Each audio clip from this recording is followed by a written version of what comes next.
深夜的皇宫，乌鸦惊起，这寂静的走廊尽头，注定要出大事了。大半夜闯进皇太子的寝宫，他这步棋简直是在玩火。罗西利尔恭敬的行礼说：“向帝国的荣光，皇太子殿下致敬。”皇太子尤利安看着眼前不请自来的女人，冷笑着问：“小姐，你是疯了吗？”面对皇太子的质问，罗西利尔表现得非常冷静。他说：“能被您这样迎接，是我的荣幸。”尤利安拨弄着头发，语气里全是危险的信号。他说：“一个正常的女人，大半夜怎么会出现在这？刚才要不是看在宴会见过面的份上，他差点就把她当成老鼠，直接给处理掉了。”罗西利尔没有退缩，反而向前走了一步，说出了那句让空气凝固的话：“殿下，请向我求婚吧。”这下轮到尤利安愣住了，这个女人到底在打什么主意？谁能想到，这一大早，罗西利尔就收到了死亡通知书。医生推了推眼镜，语气沉重地说：“最多还有1年，而且目前根本没法治，不仅查不出病因，身体还会慢慢失去知觉。”医生问他：“难道你自己就没发现什么异常吗？”罗西利尔表现得异常平静，他说：“我这人从小就反应慢，可能只是迟钝吧。”医生无奈地叹了口气，这根本不是迟钝能解释的。罗西利尔站起身，没有纠结，直接转身准备离开。医生在身后提醒他记得吃药，结果他头也不回地反问了一句：“既然都说没救了，那吃药还有什么意义？”这一句话直接把医生给问住了。医生还在不停地写着药方，他说：“哪怕只有一点希望，咱们也不能坐以待毙。”罗西利尔随手接过纸条，淡淡地说：“这些药草他早就全部试过了，甚至连药效强5倍的禁药都没能压住他的病情。”看着医生惊讶的样子，罗西利尔只是敷衍的点了点头。医生感叹说：“难怪你表现得这么冷静。”坐在回程的马车上，他看着窗外，心里却在盘算另一件事：既然身体已经撑不了多久，那原定的计划必须得提前了。毕竟他背后的卡西安家族可是帝国阴影里的统治者，一个靠着卑鄙手段爬上高位，且永远不知道收手的恐怖存在。卡西安家族的2小姐最近又成了社交界的八卦中心，听说她又动手打人了，大家都在转。这位大小姐不仅脾气暴躁，长得还特别丑，明明从不参加社交聚会，名字却天天挂在别人的嘴边，在所有人眼里，她就是整个家族的耻辱。就在大家议论纷纷的时候，卡西安公爵齐克罗伊森带着长子罗克西斯大步走进了宴会厅。刚才还在嚼舌根的人，这下全都没了声音。毕竟在这个帝国，没人敢当面招惹这父子俩。卡西安家族的长女莉莉安娜，还有长女莉莉安娜，个个都是社交界公认的大美人。再加上冷峻帅气的长子罗克西斯，这一家人的颜值简直高得离谱。可讽刺的是，外界那些关于2小姐的丑闻，竟然没一个是真的。此时的罗西利尔正独自站在宏伟的府邸前，只有回到这里，他才能暂时放下沉重的伪装，真正自由地呼吸一次。女仆杰里亚走上前问：“小姐，要为您准备洗澡水吗？”罗西利尔头也不回地拒绝了，他说：“晚点再说。”随后独自推开了书架后的暗门，只有躲进这间密室，他才能真正喘口气。这里到处都是药瓶和古籍，记录着他最不想面对的过去。看着镜子里的自己，他想起当初公爵发现他懂医术后，并没有感到欣慰，反而逼他去研制那种根本查不出痕迹的剧毒。如果不是因为这些毒药，事情也不会变成今天这样。这大概就是所谓的自食其果吧。可对于当时的他来说，想要在那个家里活下去，这已经是唯一的办法了。为了母亲，罗西利尔告诉自己，现在还绝对不能死。他随手拿起桌上的药瓶，吞下了强效兴奋剂。虽然医生都说这病没救了，但他偏不信这个邪。翻开厚重的古籍，他终于找到了一种叫阿菲里姆的奇花，只要能弄到它，身体就有康复的希望。可惜这种花只生长在皇都的禁地里，那是只有皇室成员才能踏入的地方。不过没关系，复仇计划已经准备的差不多了，现在的身体状况顶多算是耽误点时间罢了。听说皇太子的卧室守卫森严，罗西利尔特意带上了提前配好的迷药，这东西待会肯定能派上大用场。女仆杰里亚看到他要出门，急忙问他要去哪。罗西利尔披上斗篷，只留下一句去皇宫。传闻那位皇太子的好奇心极重，只要能见到他，罗西利尔就有把握让他听完自己的提议。皇太子尤利安穿着睡袍，一脸不可置信地看着他问：“你刚才说要向我求婚？”他冷笑着问罗西利尔是不是活腻了，竟然敢拿自己的命来开玩笑。罗西利尔却异常冷静，直视着他的眼睛说：“殿下，我是认真的。”面对罗西利尔的求婚，尤利安拒绝得非常干脆。他说：“既然你这么真诚，那我也真诚地告诉你，我不接受。”罗西利尔并没有死心，他追问是不是因为自己来自卡西安家族。尤利安沉默了，显然这确实是个麻烦。眼看局面陷入僵局，罗西利尔直接亮出了底牌。他说：“只要答应结婚，就能无限供应那种叫塔莫特的秘药，这可是维持老皇帝性命的唯一希望。”罗西利尔断定，面对这种诱惑，皇太子根本没有拒绝的余地。可尤利安却冷笑着站起身，问他是不是想拿皇帝的命做交易，还提醒他皇室最不缺的就是钱。看来光靠利益还不够。罗西利尔深吸一口气，抛出了最后的条件：只要1年，请和我结婚1年，到那时我会把我拥有的一切都交给你。尤利安显然没那么好糊弄，他觉得这女人疯了，为了这点事连名声都不要，除非他手里真有能翻盘的底牌。结果罗西利尔直接摊牌了，他要把整个卡西安家族亲手送给这位皇太子。桌上这些厚厚的信件，全是他收集的家族腐败证据。这下轮到尤利安沉默了，这哪里是求婚，这分明是要拉着整个家族陪他一起玩场大的。尤利安还是想不通，这女人费了这么大劲，难道真的只是为了嫁给他？罗西利尔也没打算绕弯子，他说：“看完这些证据，你就会知道我真正想要的只有复仇。他要让那些伤害过他母亲的人全部付出代价。尤利安觉得既然是合作，没必要非要把婚姻搭进去。但罗西利尔很清醒，他说只有成了夫妻，这种利益捆绑才最稳固，毕竟他们要对付的可是那个老谋深算的卡西安公爵，没点狠手段，谁也别想全身而退。尤利安最终还是妥协了。看着手里这些致命的证据，他不得不承认自己确实要收回之前拒绝的话。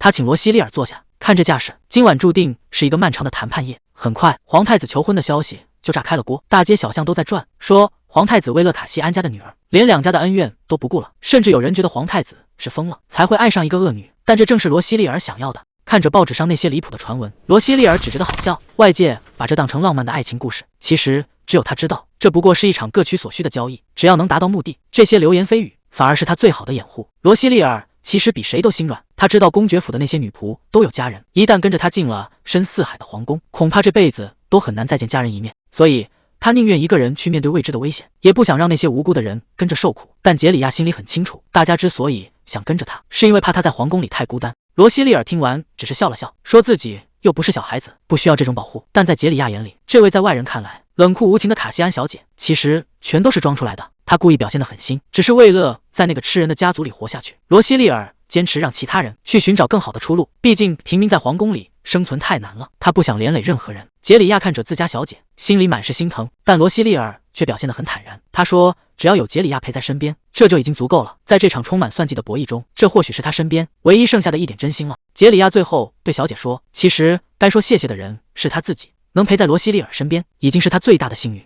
随着马车缓缓停稳，皇宫的大门正式开启，这一步跨出去就再也没有回头路了。所有人都在屏息以待，想看看这位未来的皇太子妃到底是什么样的人物。罗西利尔盛装出席，那股高贵冷艳的气场确实压住了全场，但随之而来的却是铺天盖地的恶意。围观的人都在小声嘀咕，说卡西安家的女儿果然狠毒，还没进宫就把身边忠心的女仆全赶走了。在他们眼里，这个女人简直是帝国的灾星，根本不配坐上那个位置。但罗西利尔根本不在乎这些，外界越是把她传成恶女，她的计划就越容易成功。他心里很清楚，这些人都在等着看他的笑话，等着看他怎么被皇室扫地出门。就在这时，皇太子尤利安准时出现了。在众人的注视下，两人维持着皇室该有的体面，仿佛那些流言蜚语根本不存在。可谁也没想到，人群中突然爆发出一声尖叫，有人大骂着恶女，直接把手里的东西狠狠砸了过来。这一下事发突然，现场瞬间乱成了一团。看来想要罗西利尔命的人远比想象中还要多。那个披着斗篷的女人歇斯底里的大喊，说是卡西安家族害他失去了一切，还要罗西利尔还他父母的命。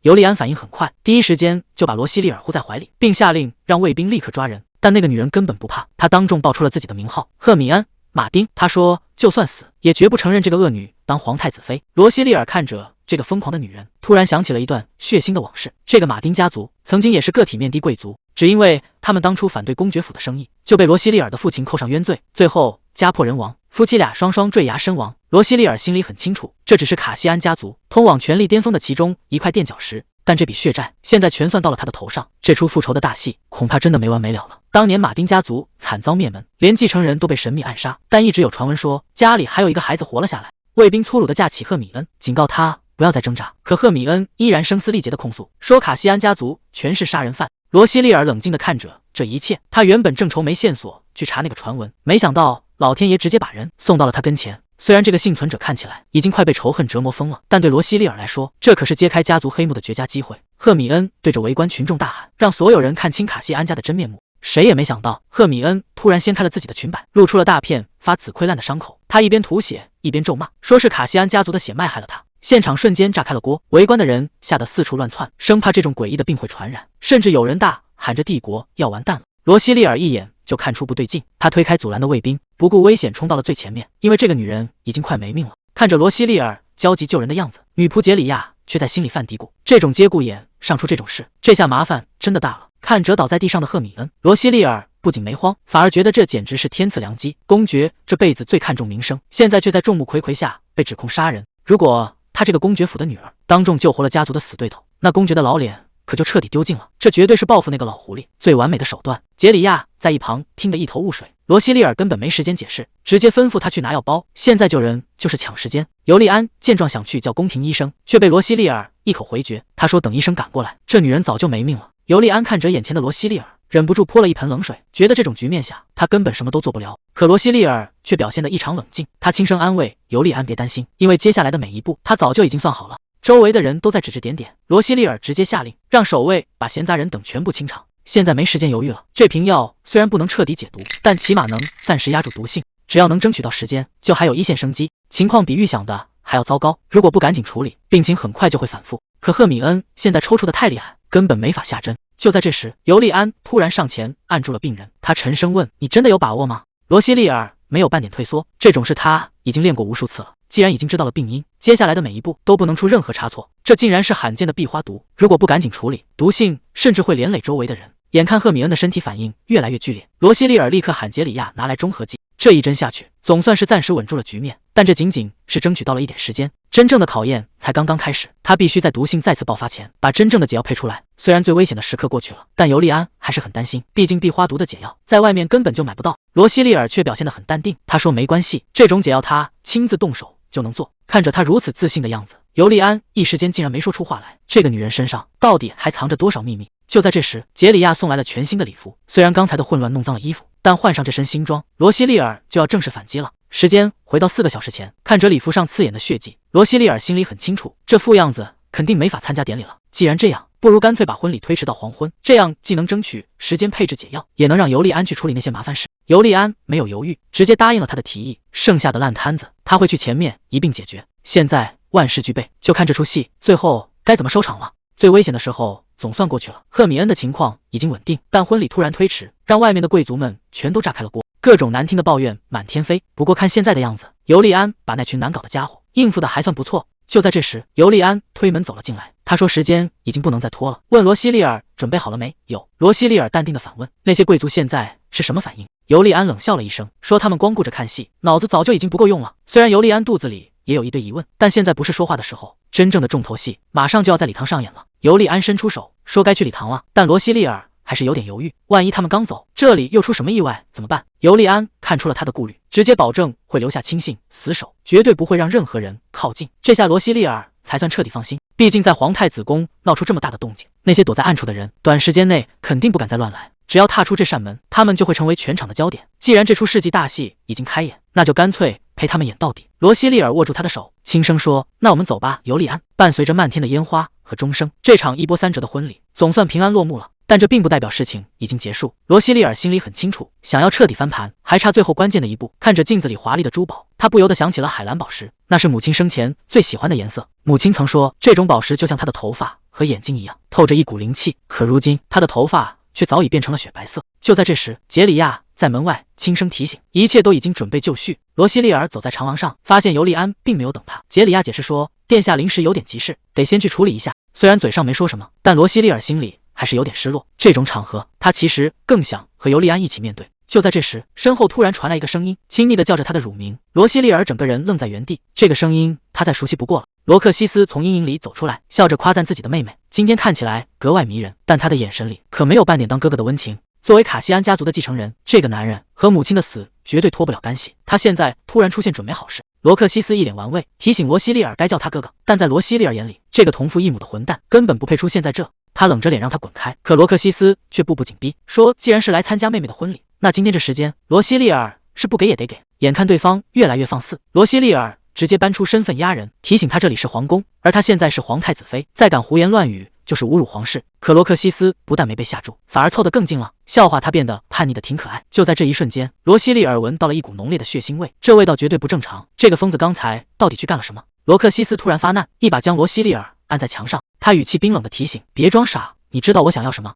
接着他凑到耳边低声威胁，他的目标竟然是那个叫赫米恩的女人。看来为了达到目的，他已经彻底不择手段了。就在罗西利尔无路可退时，走廊尽头传来一声冷喝，尤利安竟然在这个时候及时赶了回来。他直呼罗克西斯的全名，语气里满是杀气，当着皇太子的面竟敢对王妃动手动脚。尤利安冷冷地质问：“你对我的人到底想做什么？”罗克西斯不卑不亢，只是礼貌地回了一句：“皇太子殿下。”尤利安根本不买账，就算你是他亲哥哥，也得离他远点，毕竟我这人特别爱吃醋。罗克西斯赶紧解释：“千万别误会，我们刚才只是在聊天。”尤利安盯着对方的手，语气越来越冷：“你们平时就是这么动手动脚的？”罗克西斯笑了笑，说：“这只是兄妹间的相处方式。看到妹妹这么受宠，他这个做哥哥的也就放心了。”尤利安直接打断他：“说话注意点，他现在不只是你妹妹更是帝国的皇太子妃。罗克西斯立刻低头认错，说自己确实失礼了，希望殿下别往心里去。罗西利尔松了一口气，这下他总该收敛点了吧？但尤利安却没打算罢休，真的只是不小心说错话了吗？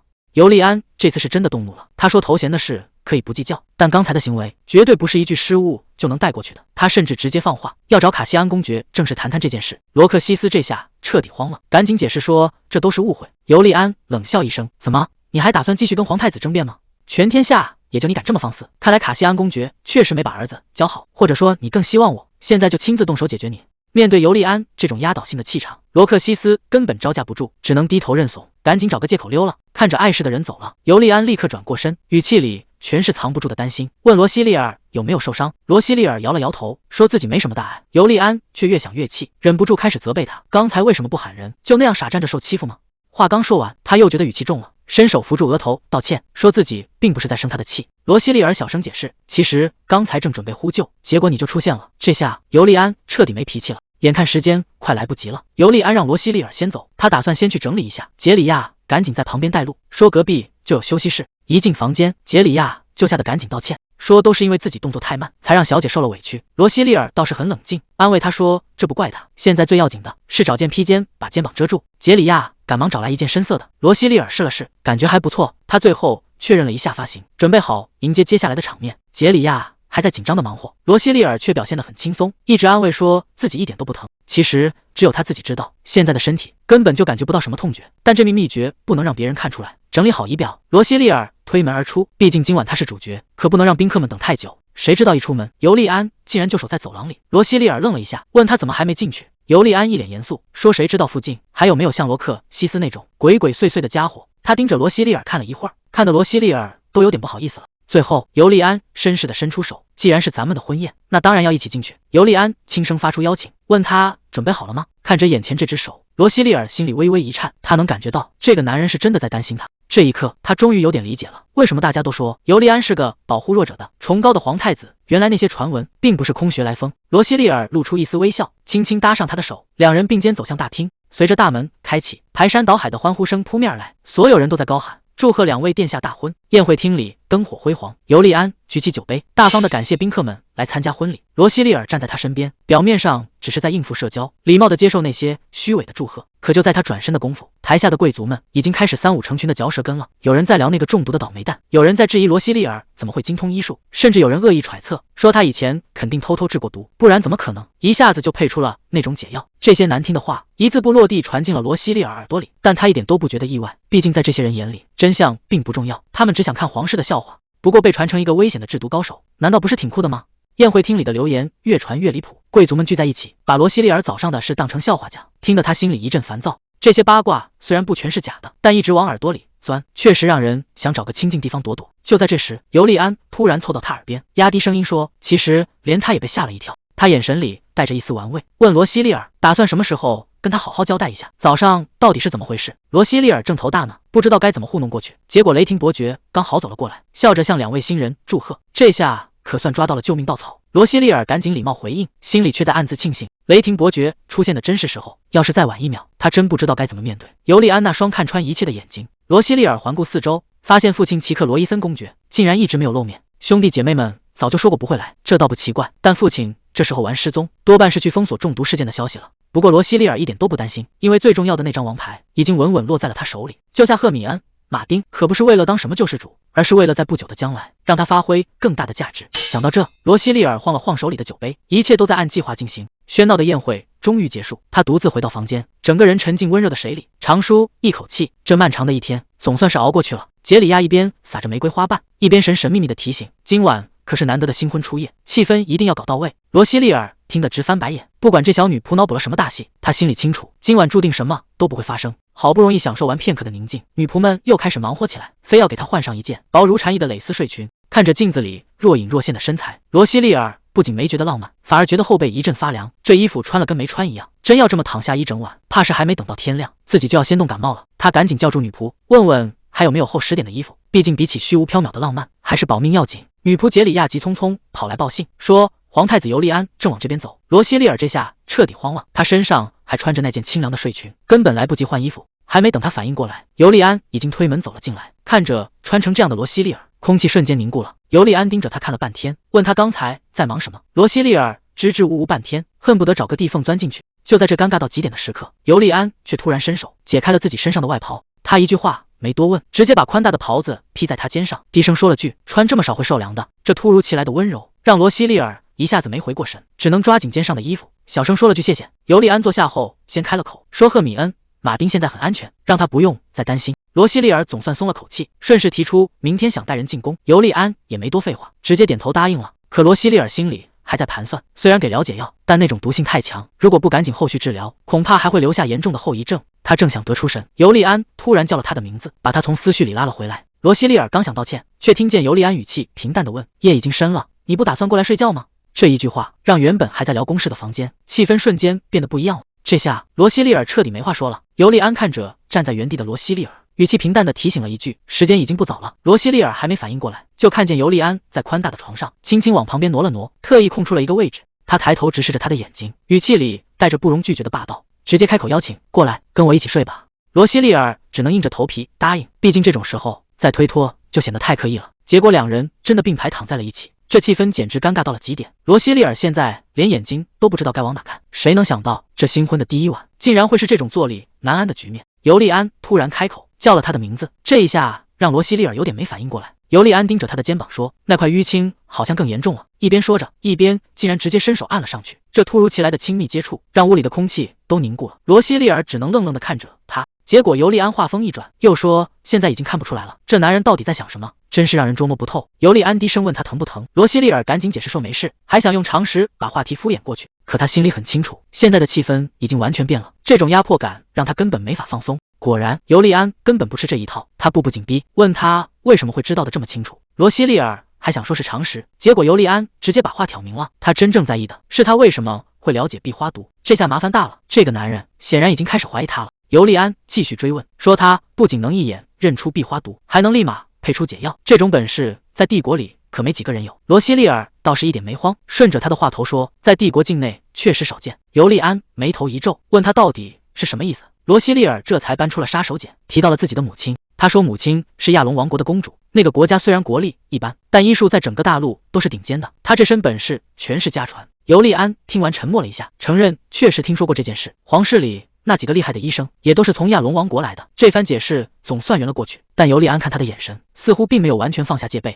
罗西利尔接着解释说，因为从小就跟着母亲学习，所以这些东西对他来说并不难。这个理由总算让尤利安没再追问。第二天中午，灿烂的阳光直接照进了屋里，女仆杰里亚在床边轻声催促说：“殿下该起床了，再睡下去就要错过午饭了。”罗西利尔迷迷糊糊的应了一声，一听说都到午饭时间了，罗西利尔吓得猛地坐了起来。他怎么也没想到自己竟然能睡到这个时候，他只觉得浑身沉得厉害，看来昨晚确实是累坏了。杰里亚看他状态不对，还紧张的问要不要叫医生。罗西利尔摆摆手说没事，赶紧打听尤利安的去向。结果人家一大早就去办公室忙了，这下他心里更不踏实了，毕竟现在可不是偷懒的时候。他立刻吩咐杰里亚帮他洗漱，等吃完这顿饭，他还有更重要的事情得去办。罗西利尔心里很清楚，既然已经成了皇子妃，第一件事就要去给皇后请安。他带着女仆走在长廊上，正盘算着待会儿怎么应对，结果还没走多远，就被一个金发男人给拦住了。对方表现得非常热情，说自己叫阿瑞斯，从今天起专门负责他的安全。看着这个笑得一脸灿烂的护卫，罗西利尔一时间还没反应过来，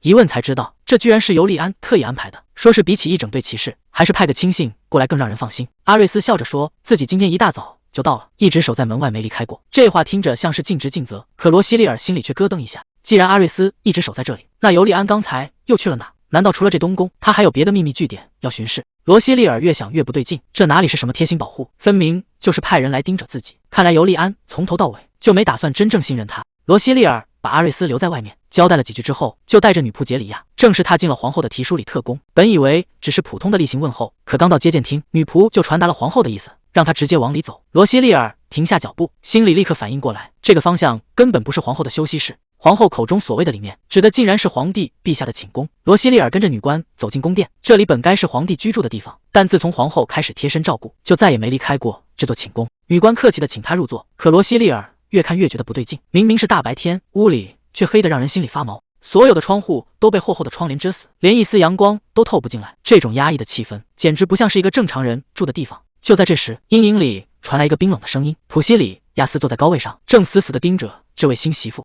罗西利尔恭敬地行了个礼。眼前的普西里亚斯皇后在皇帝病倒之前，可是整个社交界最有权势的女人。皇后一开口就没给好脸色，直接提起婚礼当天的混乱。罗西利尔只能低头道歉，说是全靠皇后大度才没出乱子。紧接着，皇后又问起解毒剂的事，罗西利尔表现得很谦虚，说只是想起了母亲教的法子。听到母亲这两个字，皇后的眼神明显变了，她似乎看穿了什么，语气也变得更加冰冷。她盯着罗西利尔说：“既然这样，那我就直接开门见山了。”普西里亚斯皇后说话非常直接，她当面承认自己讨厌卡西安家族，更看不上关于罗西利尔的那些传闻。罗西利尔只能低声道歉，毕竟两家人的恩怨已经闹了很多年。可接下来的话却让人大吃一惊。皇后说，既然已经成了一家人，她会尽量放下偏见，甚至还往地上扔了一个红色锦囊。这态度转变的实在太快了。罗西利尔原本以为今天肯定少不了一顿羞辱，毕竟两家在政坛上一直死对头，谁能想到皇后居然打算按规矩办事，这局面比想象中好对付多了。他小心翼翼地捡起那个锦囊，心里却更加疑惑，这位向来高傲的皇后突然送出这份礼物，到底是在示好还是另有深意？原来锦囊里装的是皇太子妃印章。普西里亚斯皇后当场宣布，以后东宫的大小事务全都交给罗西利尔来管，这权力交接的比想象中还要快。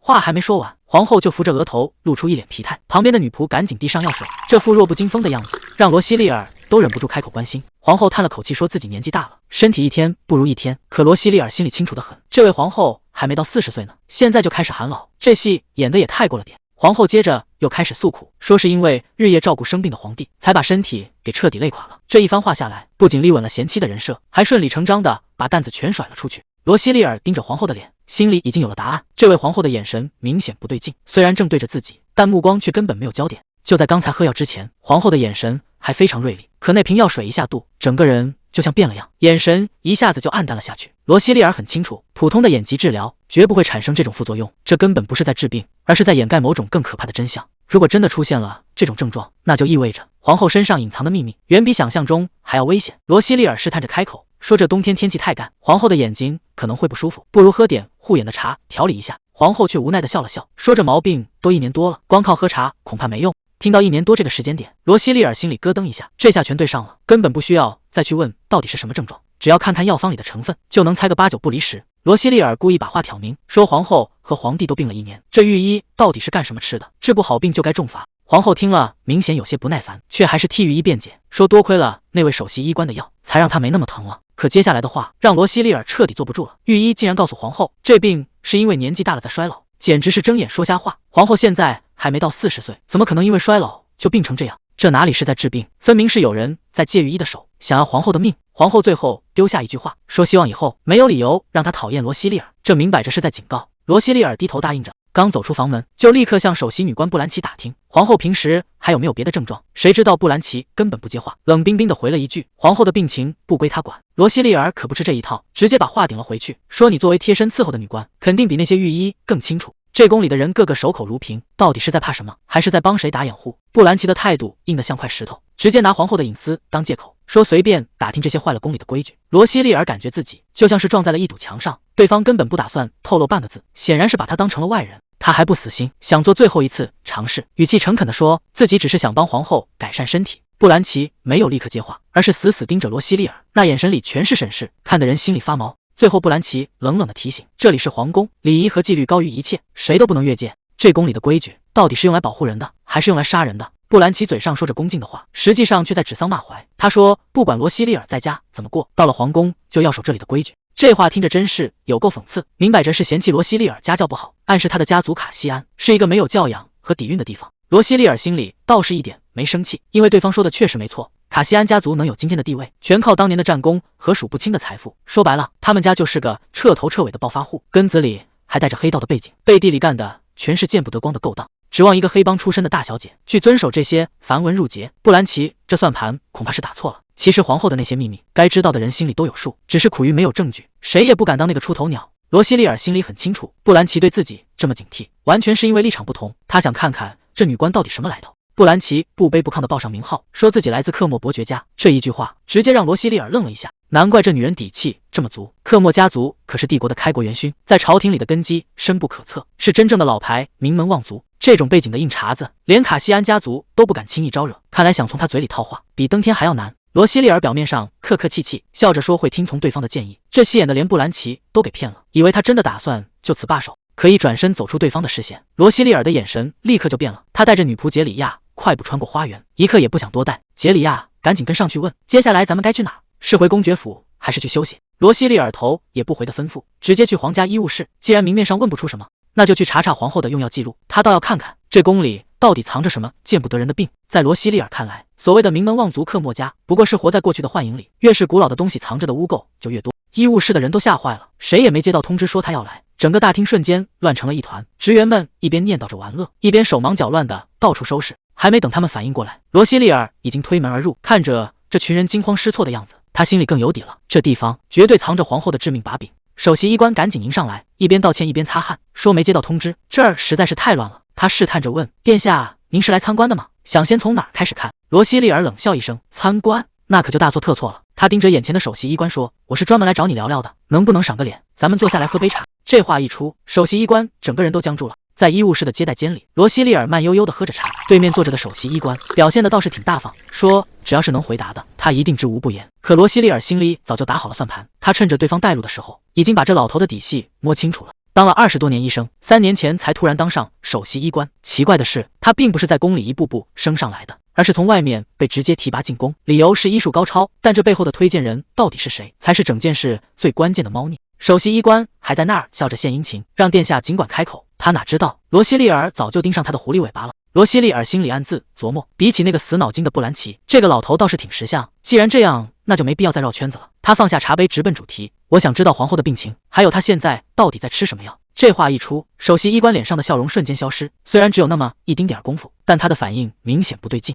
他干咳了2声，反问罗西利尔：“殿下怎么突然对皇后的身体这么感兴趣了？”罗西利尔早就想好了说辞，他说自己出嫁之前其实私下研究过一点医术。首席医官听完，意味深长地接了一句：“原来您研究的是那些稀有的毒药啊！早就听说过殿下的本事，确实让人印象深刻。”他摸着胡子，语气里全是嘲讽：“但是您还研究过医术啊？”罗西利尔坐在对面，心里已经把这老头看透了。他根本没打算正面回答，而是在故意绕圈子，拖延时间。最让人生气的是，这老狐狸连装都懒得装了，完全没把他放在眼里。罗西利尔直接亮出身份：“既然我是皇太子妃，查个医疗记录总有权利吧？”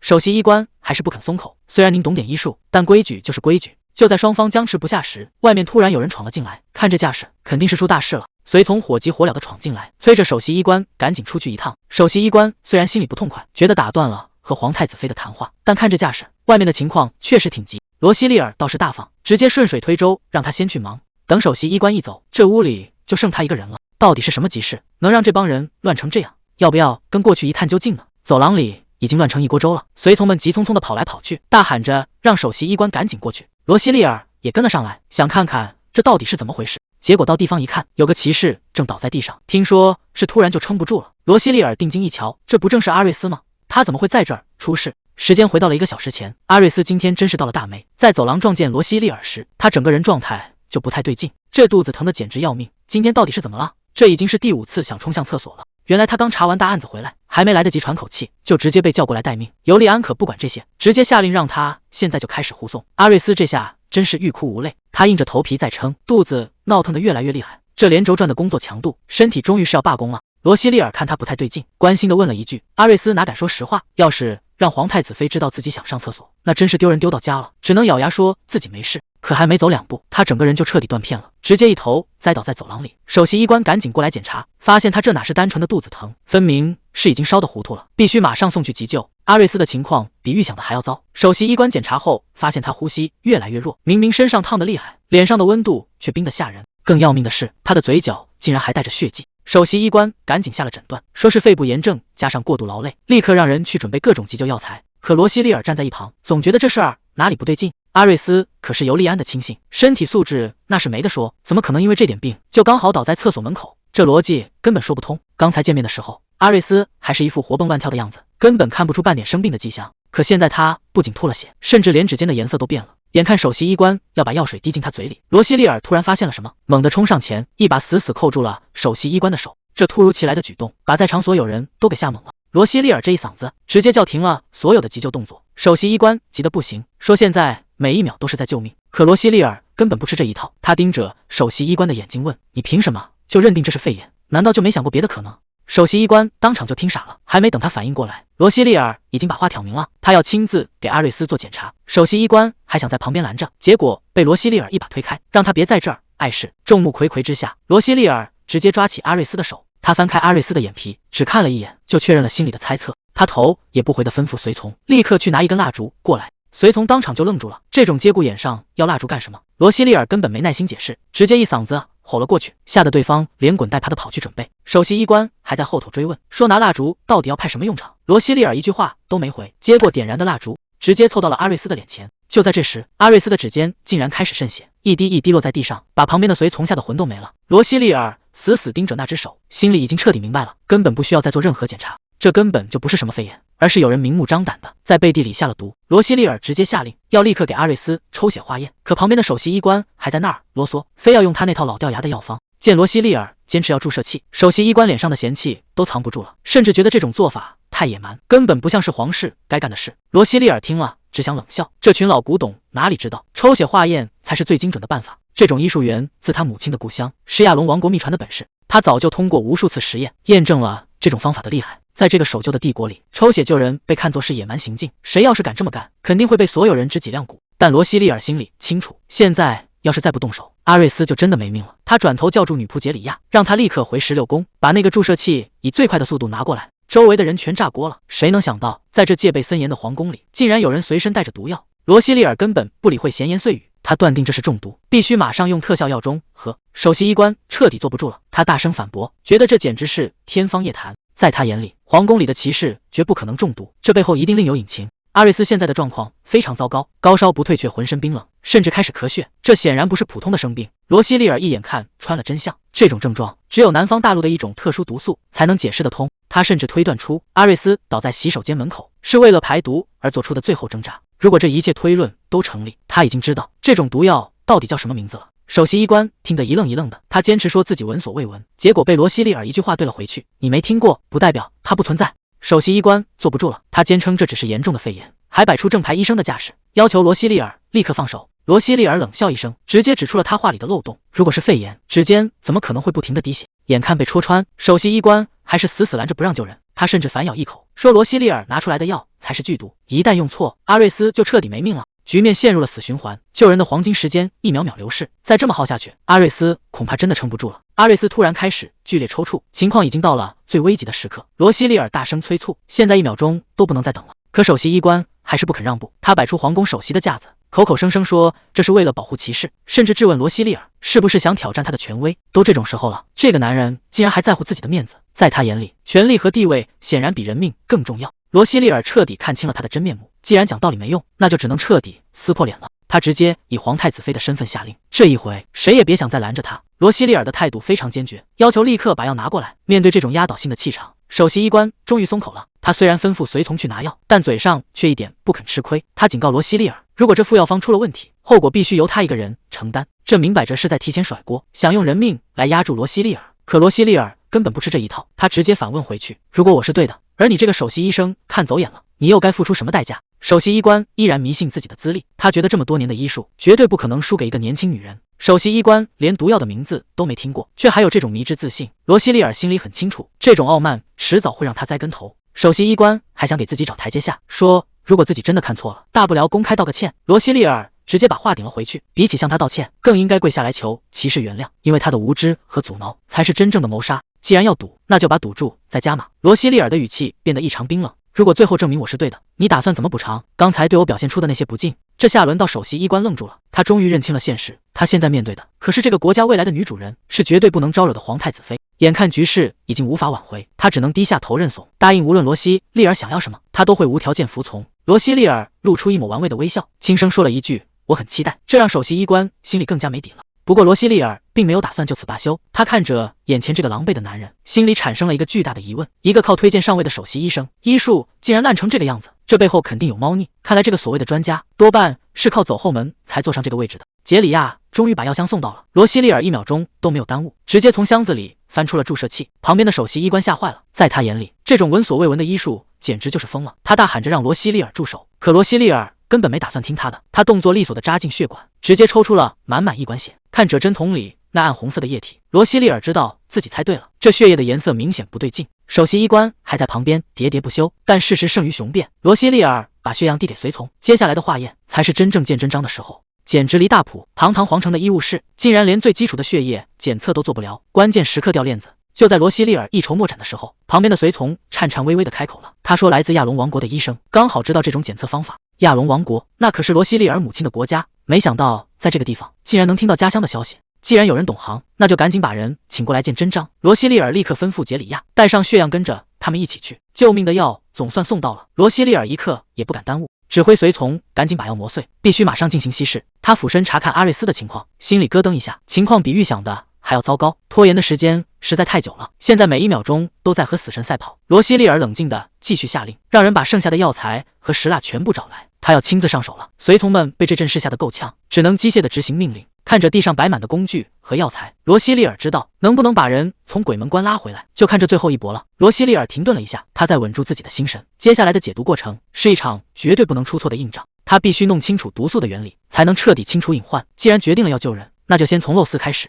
与此同时，在尤利安的办公室里，他正安静地处理着手头的公文，完全没意识到外面的风暴。就在这时，房门被猛地推开，报信人慌慌张张地冲了进来，大喊着出大事了。尤利安正忙着呢，被打断后显然有点不耐烦，随口问了一句什么事。结果报信人接下来的话直接让办公室里炸开了锅，说是皇太子妃的护卫骑士阿瑞斯竟然在医务室突然倒下了。尤利安这下彻底坐不住了，阿瑞斯可是出了名的强壮，怎么可能说倒就倒？而且更离谱的消息还在后面。报信人接着说，罗西利尔殿下现在正亲自守在那，甚至在亲手给骑士治病。这下尤利安彻底想不通了，明明医务室里到处都是医生，罗西利尔为什么要亲自下场？与其在这里瞎猜，不如眼见为实。他随手抓起外套，决定亲自去现场看个究竟。皇太子尤利安到了，这气场一开，周围的人连大气都不敢喘。首席医官赶紧跑过来告状，说罗西利尔妃要自己动手，拦都拦不住。尤利安转头看过去，眼前的景象却跟他想的完全不一样。罗西利尔拿着药剂，那副专业又冷静的样子，确实有点出人意料。越是接触尤利安，就越觉得这个女人不简单。以前听到的传闻里，罗西利尔可是个整天摆弄毒药的狠角色，可现在她展现出来的却是另一面。谁能想到，这个传闻中的毒妇竟然在拼了命地救人？旁边的首席医官急得不行，问尤利安真的不打算阻止吗？但尤利安只是看着，他想看看这个女人到底还能给他多少惊喜。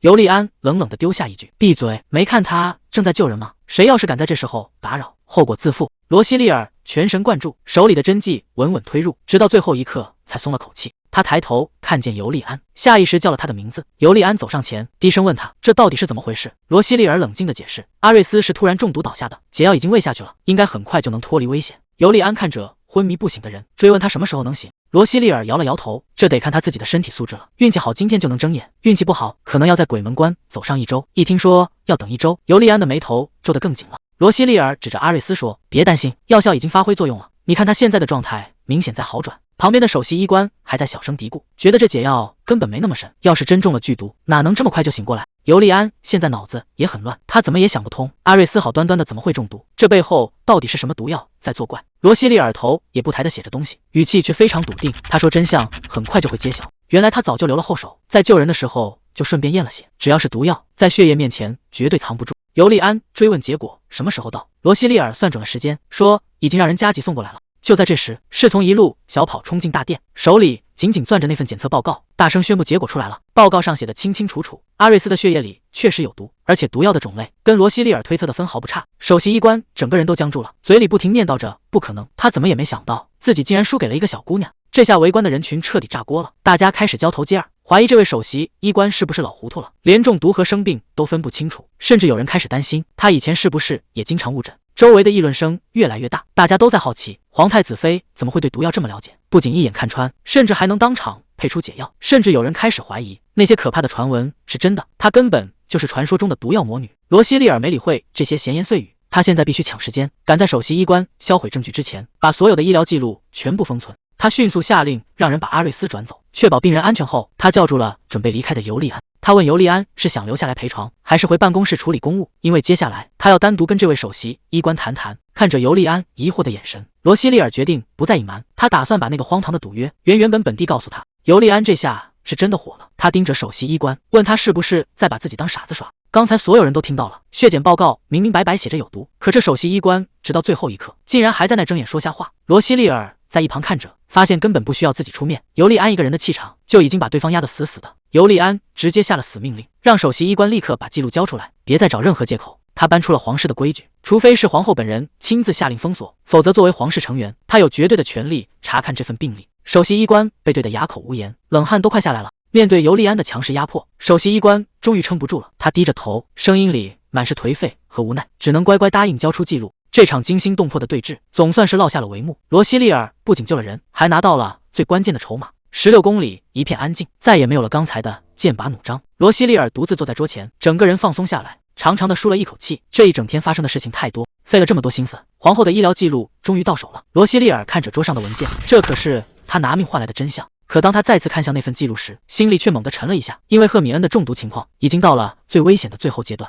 还没等他仔细研究，女仆杰里亚就急匆匆地跑进来，说赫米恩小姐的药已经用完了。罗西利尔头也不抬地问了一句：“人还没醒吗？”杰里亚赶紧回答：“虽然还没醒，但烧已经退了不少。”罗西利尔叹了口气，站起身准备继续去配药。这日子真是忙得没完没了，真没想到赫米恩竟然这么快就醒了。原本以为还要再等上几天，只要他能活下来，比什么都强。说起来也奇怪，他因为卡西安家族失去了一切，竟然没有把这笔账算在我头上。看来他真的是个温柔的人，从小就在爱里长大。可一提到卡西安这个名字，我就觉得浑身不舒服，那种恶心感简直要将我淹没。我1秒钟都不想再跟他们扯上关系，我只想快点逃离这里，把所有的联系都彻底断干净。不管这牵扯有多深，我都要亲手斩断它。要不是这该死的病，我的计划早就已经成功了，根本不会像现在这样被困在这个鬼地方动弹不得。换个角度想，现在的局面也许反而是件好事，毕竟赫米恩和阿瑞斯都实打实地从鬼门关闯了回来，只要人还活着，一切就都有希望。罗西利尔拿起桌上的药水，仰头一饮而尽，这就足够了。这些药能让他继续撑下去。他在心里暗暗发誓，既然卡西安家族要牺牲无辜的人，那他就要救回更多，要把那些被毁掉的全都一个一个夺回来。就在这时，杰里亚在门口轻声询问：“殿下，您在里面吗？”罗西利尔放下药瓶，眼神变得格外坚定。他平静地回了一句：“我马上就来。”谁说我现在被困住了？恰恰相反，我从来没有停下过脚步。杰里亚推开沉重的大门，门外的光正照进来。罗西利尔看着前方，心里比任何时候都清楚，他正在往前走，而且他会一直这样走下去。罗西利尔终于拿到了那份秘密报告，这是关于皇后病情的绝密资料，他倒要看看这位权倾朝野的皇后身体到底出了什么问题。报告里的记录让人心惊，皇后现在根本见不得光，只要有一点光亮就会感到剧烈的疼痛。不仅如此，她的情况还在持续恶化，这根本不是普通的生病。看来皇后的位置坐得并没那么安稳。果然不出所料，罗西利尔在药方里发现了猫腻，这些成分看起来是在护眼，其实全都是为了避光，而且药量一天比一天重，这说明皇后的情况已经到了失控的边缘。整整1年的时间，这位高高在上的皇后竟然一直躲在暗无天日的房间里。虽然这些药能暂时止痛，但罗西利尔心里很清楚，这根本不是在救人，这种药吃下去，皇后的眼睛早晚会彻底废掉。更可怕的是，首席医官明明知道这一切，却选择了冷眼旁观，甚至连身边的女仆都见怪不怪。难怪皇后连婚礼都无法参加。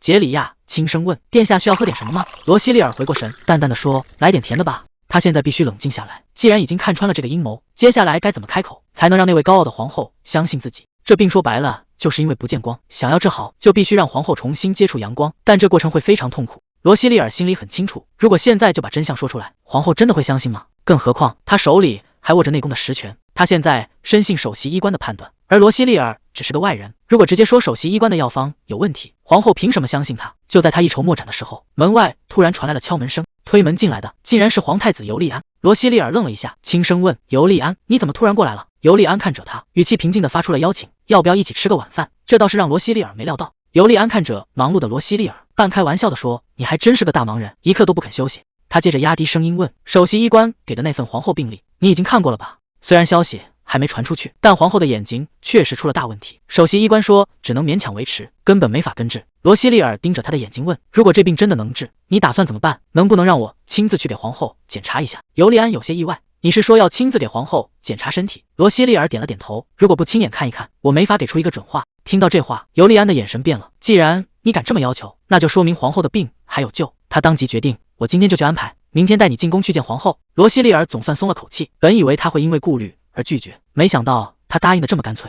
尤利安优雅地伸出手，既然正试谈玩乐，那就走吧，我们去吃晚饭。看着眼前的男人，罗西利尔心里微微一动，这种似曾相识的感觉又出现了。罗西利尔没有犹豫，轻轻把手搭了上去，跟着尤利安一起去吃饭。第二天一早，皇宫里就传来了一阵急促的脚步声，紧接着大门被猛地推开，来人慌慌张张地大喊：“首席医官出大事了！那个骑士今天早上醒了。”首席医官手里的茶杯差点没拿稳，整个人直接愣在原地。报信人还在不停地说，那人现在活蹦乱跳的，简直跟正常人一模一样。首席医官这下彻底慌了，如果那人真的被治好了，就说明他之前的诊断全错了。更糟糕的是，那可是皇太子妃的人，要是这件事传出去，他这个首席医官的位置怕是坐不稳了。他怎么也想不通，这种必死的局到底是怎么被救回来的。报信人忍不住感叹，看来这位皇太子妃医术真的深不可测。首席医官气得拍桌子大骂，简直是不知天高地厚，一个养尊处优的贵族女人，怎么可能懂什么医术？他坚信这次只是意外，一定是瞎猫碰上死耗子，纯属运气好罢了。他冷笑着把报信人赶走，嘴上说着靠运气，可没真本事。可等房间里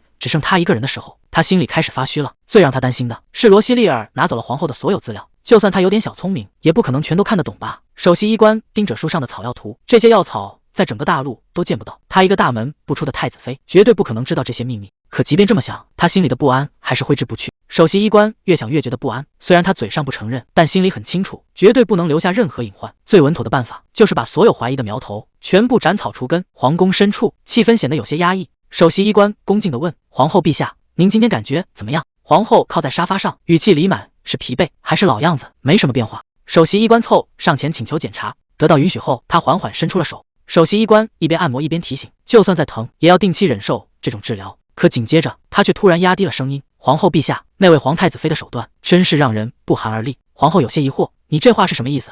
首席医官神秘地开口：“您恐怕还不知道，昨天皇太子妃的黑骑士在医务室突然倒下了，是因为中毒引发了并发症。”皇后反问道：“既然是中毒，那这和皇太子妃又有什么关系？”首席医官继续告状：“当时皇太子妃也在场，看到骑士倒下，他竟然坚持要亲自诊断。”皇后有些不敢相信，他亲自治疗。首席医官一边配药一边冷笑：“皇太子妃说自己在公爵领师学过医，甚至还解过什么奇毒，我看他就是想拿骑士练手。”皇后眉头紧锁：“拿骑士做实验？”首席医官越说越激动，皇太子妃甚至当众指责我们误诊，把医官们气得够呛。要不是最后那人活了下来，这事绝不会就这么算乐。皇后有些迟疑，在她的印象里，罗西利尔看着不像那种人。首席医官赶紧以退为进，说是自己太谨慎了，因为中毒和肺炎的症状太像，他在开药时犹豫了一下，这才让皇太子妃抓住了把柄。皇后叹了口气，看来这次让你在同行面前受委屈了。首席医官露出一副忠诚的模样，只要能为陛下效劳，这点小事不算什么。可皇后突然反应过来，好端端的他为什么会去医务室？首席医官等的就是这句话，他压低声音说：“他是专门来找我的，他竟然要求查看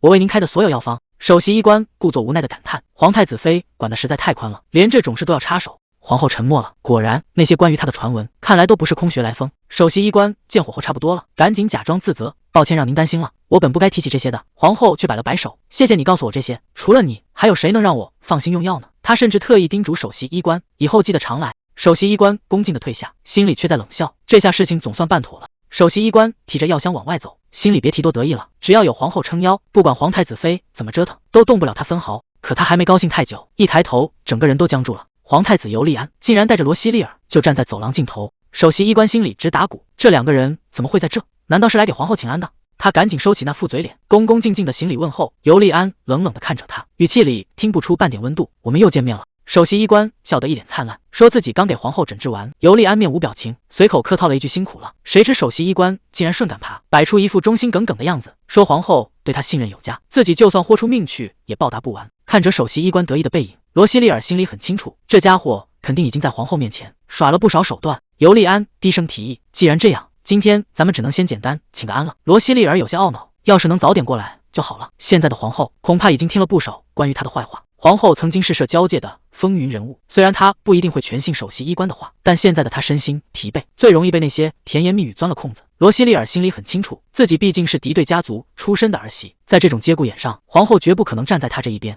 皇后端坐在高位上，语气冷得像冰：“以后你不用每天都来请安了，我也累了，还得操持内宫的大小事务，一周来一次就够了。”罗西利尔只能礼貌地回应：“感谢皇后的体谅，如果您需要找人聊天，请随时传唤我。”果然，换来的是意料之中的冷淡。罗西利尔默默退到尤利安身边，现在提眼疾的事情显然还太早了。虽然不知道首席医官到底说了什么，但有一件事现在已经彻底清楚了。首席医官心里很清楚，他给皇后开的药方从一开始就是错的。皇后语气冰冷，说自己想休息了，直接把两人赶了出去。首席女官布兰奇竟然露出了笑容，罗西利尔把这一切看在眼里，这笑容不是阴谋得逞，反而更像是松了一口气。罗西利尔彻底糊涂了，如果是因为讨厌他才冷嘲热讽，他还能理解，但这种如释重负的感觉，到底是为了什么？事情绝对不对劲。罗西利尔意识到，这背后可能牵扯到一个比想象中更大的阴谋，必须让杰里亚加快调查进度。尤利安满脸愧疚，替母亲刚才的无礼道歉，说他平时并不是个有偏见的人。罗西利尔反而安慰起他来，说照顾病人这么久，谁都会精疲力竭，他完全能理解皇后的心情。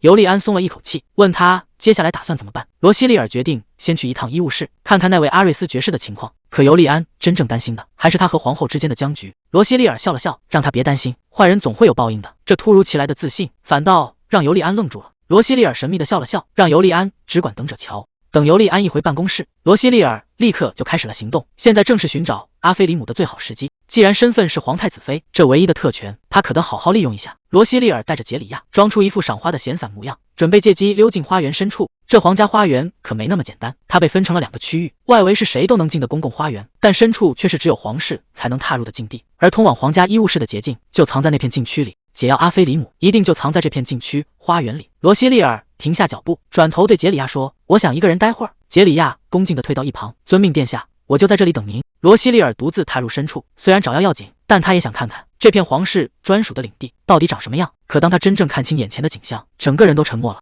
这真的是传说中的皇家花园吗？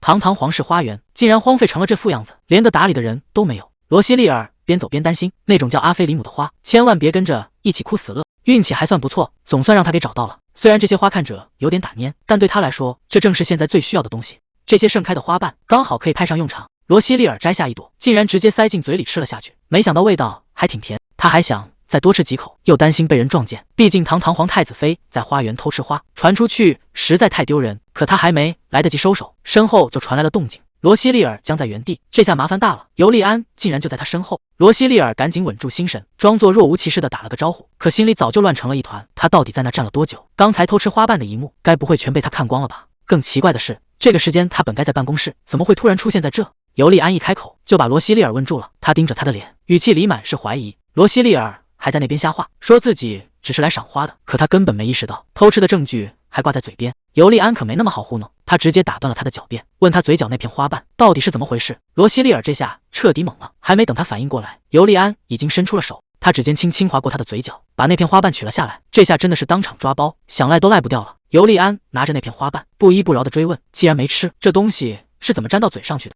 罗西利尔心里一阵发虚，赶紧编了个借口，说自己只是太喜欢这种花，闻的时候不小心沾上的。为了让谎话听起来更真实，他甚至搬出了王母当挡箭牌，说这是母亲生前最爱的花，自己从小就听过关于她的故事。这一招果然奏效，尤利安终于不再怀疑，甚至还觉得他是个思念母亲的可怜人。罗西利尔表面上一脸忧伤，心里却已经在盘算，下次再来偷吃的时候，得提前想个更完美的理由才行。罗西利尔这演技真是没谁了，靠着一番深情表演，总算让尤利安信以为真。眼看计划通，他赶紧顺杆爬，问以后能不能常来这儿看花。尤利安倒也大方，直截了当地告诉他，既然现在顶着皇太子妃的名号，这花园他想什么时候来都行。这下罗西利尔心里乐开了花，不仅没被抓包，还顺手拿到了长期偷吃的通行证。罗西利尔突然反应过来，尤利安这会儿不是应该在办公吗？怎么有空跑来花园闲逛？尤利安解释说，他本来是打算去办公的，但想想还是得先去趟医务室，看看生病的阿瑞斯。罗西利尔显然有些意外，尤利安却表现得很自然，说如果不去探望一下，那个老朋友肯定又要闹脾气了。看来这两人的关系非同一般。尤利安嘴上说着嫌麻烦，其实心里比谁都看重这个朋友。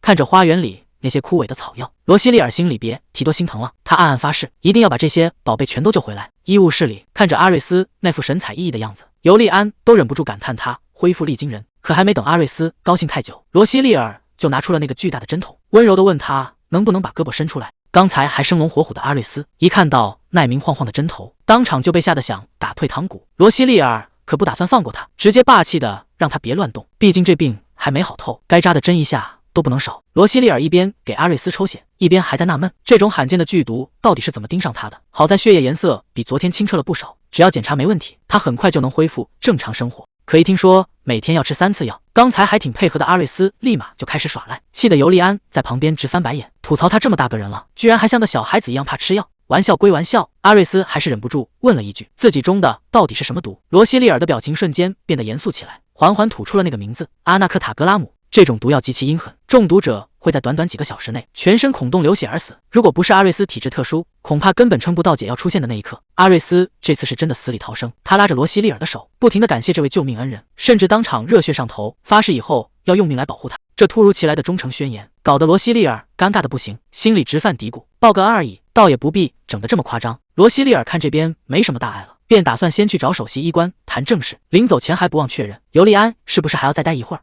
两人简单交代了几句，尤利安便目送着罗西利尔离开。虽然只是短暂的道别，但气氛明显比刚才轻松了不少。罗西利尔带着女仆杰里亚，正不紧不慢地往房间走。杰里亚手里提着个沉甸甸的大箱子，看这架势，今天显然是有备而来。可刚走到门口，敲了2下，屋里就传出一声不耐烦的呵斥，对方连门都没开，就直接叫他们滚远点，别在这儿碍事。杰里亚可没被这阵仗吓住，他面无表情地站在门口，冷冷地报出了皇太子妃的名号。刚才还嚣张的不行的屋子里，瞬间变得死一般寂静，连大气都不敢喘一声。这下轮到里面的人坐不住了，这道门现在是不开也得开了。门一打开，首席医官立马表演了个光速变脸，他恭恭敬敬地弯下腰，嘴里不停地念叨着：“欢迎皇太子妃大驾光临。”罗西利尔根本没打算跟他客套，他优雅地往前走了一步，语气平静的让人听不出情绪。他直截了当地告诉对方，自己今天过来就是为了找他问几句话。罗西利尔开门见山，直接打听起皇后的病情，问现在的治疗到底有没有效果。首席医官犹豫了一下，反问道：“殿下指的是皇后的眼睛吗？”他叹了口气说：“担心皇后是应该的，但那种眼疾根本没法治。”罗西利尔这下听明白了，原来所谓的救急，竟然已经到了治不好的地步。首席医官最后补了一句：“这更像是年纪大了，自然而然出现的各种老毛病。”罗西利尔冷笑一声，说：“这就奇怪了，因为他曾经见过一模一样的病例，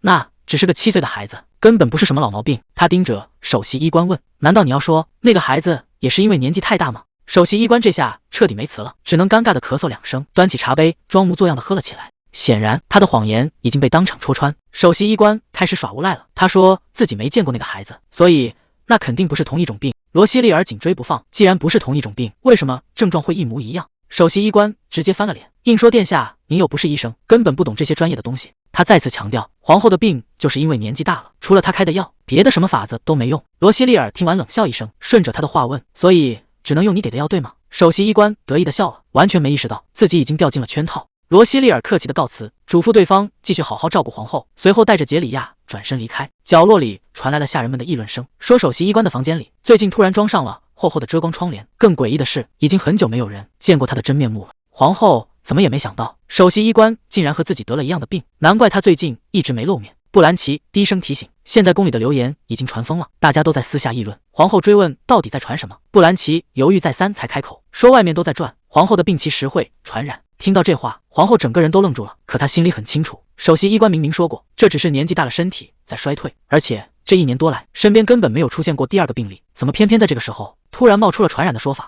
皇后原本坚信这只是身体衰老导致的自然反应，根本不存在什么传染的风险。布兰奇在一旁轻声安慰，说他绝不相信那些荒唐的传闻。可话锋一转，却提出了一个更可怕的建议。他说，现在宫里已经人心惶惶，为了不让流言传遍全国，陛下最好考虑暂时隐居。隐居这2个字听起来是在保护，可实际上就是要他彻底交出权力。一旦因为这种病被关进深宫，就意味着要切断和外界的所有联系，直到死亡的那一天。如果真的背上了传染病的罪名，他这辈子恐怕都别想再踏出宫门一步了。皇后觉得这一切都是因为自己做的不够好，才让局面变成了现在这样。看枕病榻上的皇帝，她只觉得一阵徒劳。自从皇帝倒下已经好几年了，全靠一口气在死死撑着。医生其实早就断言，这种病根本没有康复的希望，再这样耗下去，对谁都是一种折磨。作为帝国的皇后，她知道自己必须做出选择了。既然流言四起，那就准备隐居吧。她决定留下来，陪在皇帝身边。这看起来是为了帝国的安稳，可只有她自己知道，这个决定到底意味着什么样的代价。皇后要隐居的消息很快就传到了罗西利尔这里，虽然他一直在等消息，但这个结果还是比预想的还要狠。杰里亚在一旁补充说，这个主意竟然是首席女官布兰奇最先提出来的。罗西利尔立刻察觉到了不对劲，那个女人简直就像是早就等不及要说这句话了。如果她真的关心皇后，绝不会在这种时候急着把人往绝路上推，这背后一定有猫腻。罗西利尔当即下令，必须加快对那个女官的调查，哪怕对方防守的再严密，也一定要把她的底细彻底挖出来。罗西利尔原本还在盘算可以打听皇后的隐居时间，他整个人都愣住了。杰里亚说，只要准备工作一完，最快明天皇后就会彻底消失在公众视野。这简直太赶了，就算有家族在背后撑腰，这种关乎国运的大事也绝不该决定的这么草率。对方显然是想快刀斩乱麻，根本不给任何人反应的机会。罗西利尔意识到现在一刻都不能再等了，必须立刻出发。罗西利尔紧赶慢赶，终于来到了宫殿门口，可还没进屋，就听见里面传来了尤利安的哀求声。他正求着皇后接受治疗，哪怕只有一点希望，也不该就这样放弃。可皇后的态度冷得吓人，她不仅拒绝了尤利安，甚至还命令尤利安离她远点。她似乎在害怕某种无法逃脱的命运，为了不让悲剧在儿子身上重演，她宁愿选择自我放逐。就在母子俩僵持不下的时候，罗西利尔推门而入，直接打断了这场争执。他说那根本不是事实，皇后的眼疾绝不会传染给任何人。看着满脸震惊的尤利安和皇后，罗西利尔表现得非常笃定。他说自己曾亲眼见过一个患有同样病症的7岁孩子。皇后显然不敢相信自己的耳朵，毕竟她一直以为这是无药可救的诅咒。可罗西利尔接下来的话给了她最后的希望。那个孩子不仅被治好了，现在还能像正常人一样开心的生活在阳光下，而治好那个孩子的人正是罗西利尔的母亲。皇后一直以为自己得的是没法治的绝症，可罗西利尔在翻看病历后却发现了一个惊人的秘密。他质问皇后，为什么首席医官不仅不给治疗，反而开了这种有害的处方？皇后还没反应过来，罗西利尔就拿出了证据。他说这种所谓的眼药对皇后现在的身体状况来说跟毒药没区别。这番话让皇后彻底僵住了。如果药是有毒的，那说明这根本不是意外。看着还在犹豫的皇后，罗西利尔举起手中的药瓶，语气冷静的让人发毛。他说，既然不相信，那为什么不干脆当场试一试？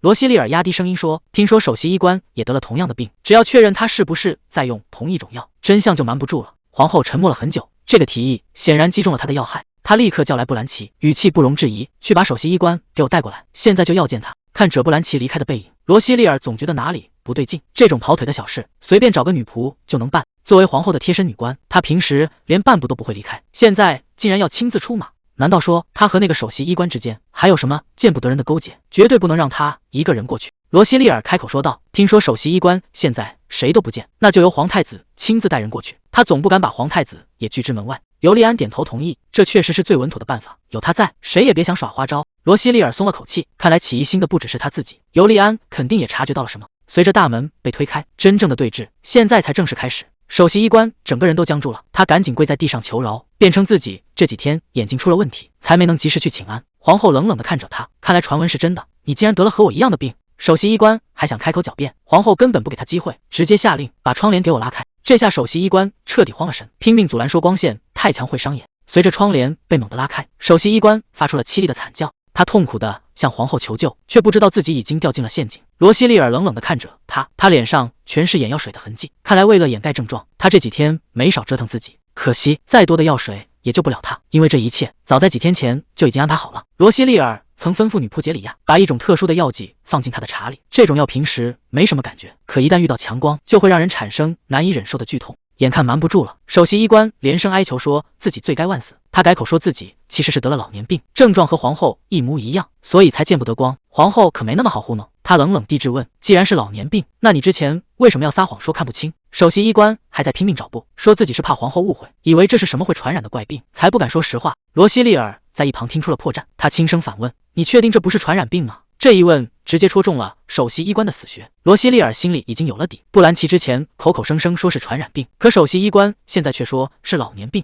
这两个人明明是一伙的，口供却完全对不上，看来他们的同盟远没有想象中那么牢固。罗西利尔一眼就看穿了，布兰奇和首席医官不过是临时搭伙，现在首席医官出了意外，布兰奇显然已经把他当成了弃子，两人的同盟彻底玩完乐。皇后接着发难，她根本不信什么老年病的鬼话，因为罗西利尔早就告诉过她，连7岁的孩子都会的这种病。首席医官还在垂死挣扎，他反驳说罗西利尔根本不是医生，只有他的诊断才是权威，试图以此来掩盖真相。可皇后已经不再信任他，她冷冷地盯着首席医官，既然你已经骗过我一次，那现在肯定是在骗第二次。你之前说这种病非常罕见，可现在连你自己都中招了。首席医官这下彻底没话说了。皇后冷哼一声，随手扔出一个药瓶，直接掉在首席医官面前，命令他立刻把它用了。首席医官整个人都傻了，这瓶药他比谁都清楚，当初就是他亲手配给皇后的，说是只要见光疼，用这个药就能缓解。皇后语气冰冷，既然你现在也说自己见不得光，那这瓶药我当然要特意赏给你。首席医官吓得连声拒绝，拼命说自己没病，不需要用药。可皇后根本不给他退路，他死死盯着首席医官，既然你看上去这么痛苦，那就别废话，赶紧把药给我用了。这下首席医官彻底搬起石头砸了自己的脚，他颤抖着拿起药瓶，脑子飞快转动，还在想办法脱身。他苦着脸辩解说，这药是专门为皇后配制的，药效实在太猛了。他接着胡扯，说自己现在只是初期症状，如果用了这种强效药，身体肯定吃不消，必须得用药效轻一点的才行。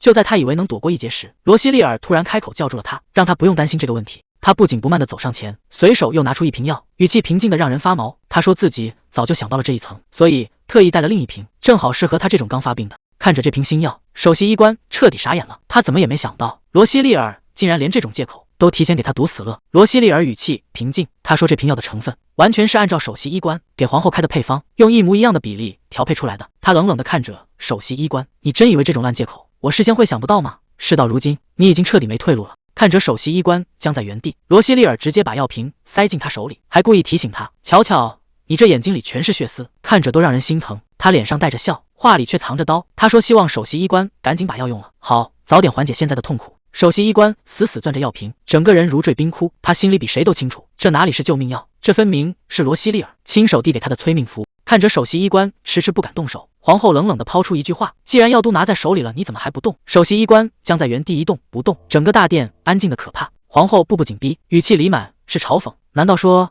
你在这药水里面加了什么见不得光的东西？这一句话直接撕开了首席医官最后的伪装，他张着嘴却说不出话，冷汗顺着脸颊不停往下流。这下谁都看出来了，这瓶所谓的救命药绝对有问题。面对皇后的质问，首席医官还在拼命装傻，死活不肯承认药有问题。罗西利尔心里很清楚，这是一种极易上瘾的毒药，只要喝过一次，身体就会产生无止境的渴望，直到最后让人彻底瞎掉。这种害人的东西竟然一直被当成宝贝，简直是疯了。首席医官死到临头还想狡辩，但皇后已经彻底失去耐心，不想再听他多说一个字。曾经有多信任，现在的背叛就有多讽刺，这笔账必须当众算清楚。随着一声令下，守卫直接冲进来拿人。为了保住这条小命，首席医官竟然豁出去了，当众把那瓶毒药滴进眼睛里。可这种自残式的表忠心，在皇后眼里只会显得更加心虚和可笑。事到如今才求饶，早就已经太晚了。他的每一个动作都在招供。皇后这回是铁了心，直接把人当成死囚拖走。首席医官直接把球踢给了布兰奇，让他当众把真相说清楚。这下压力全到了布兰奇这边。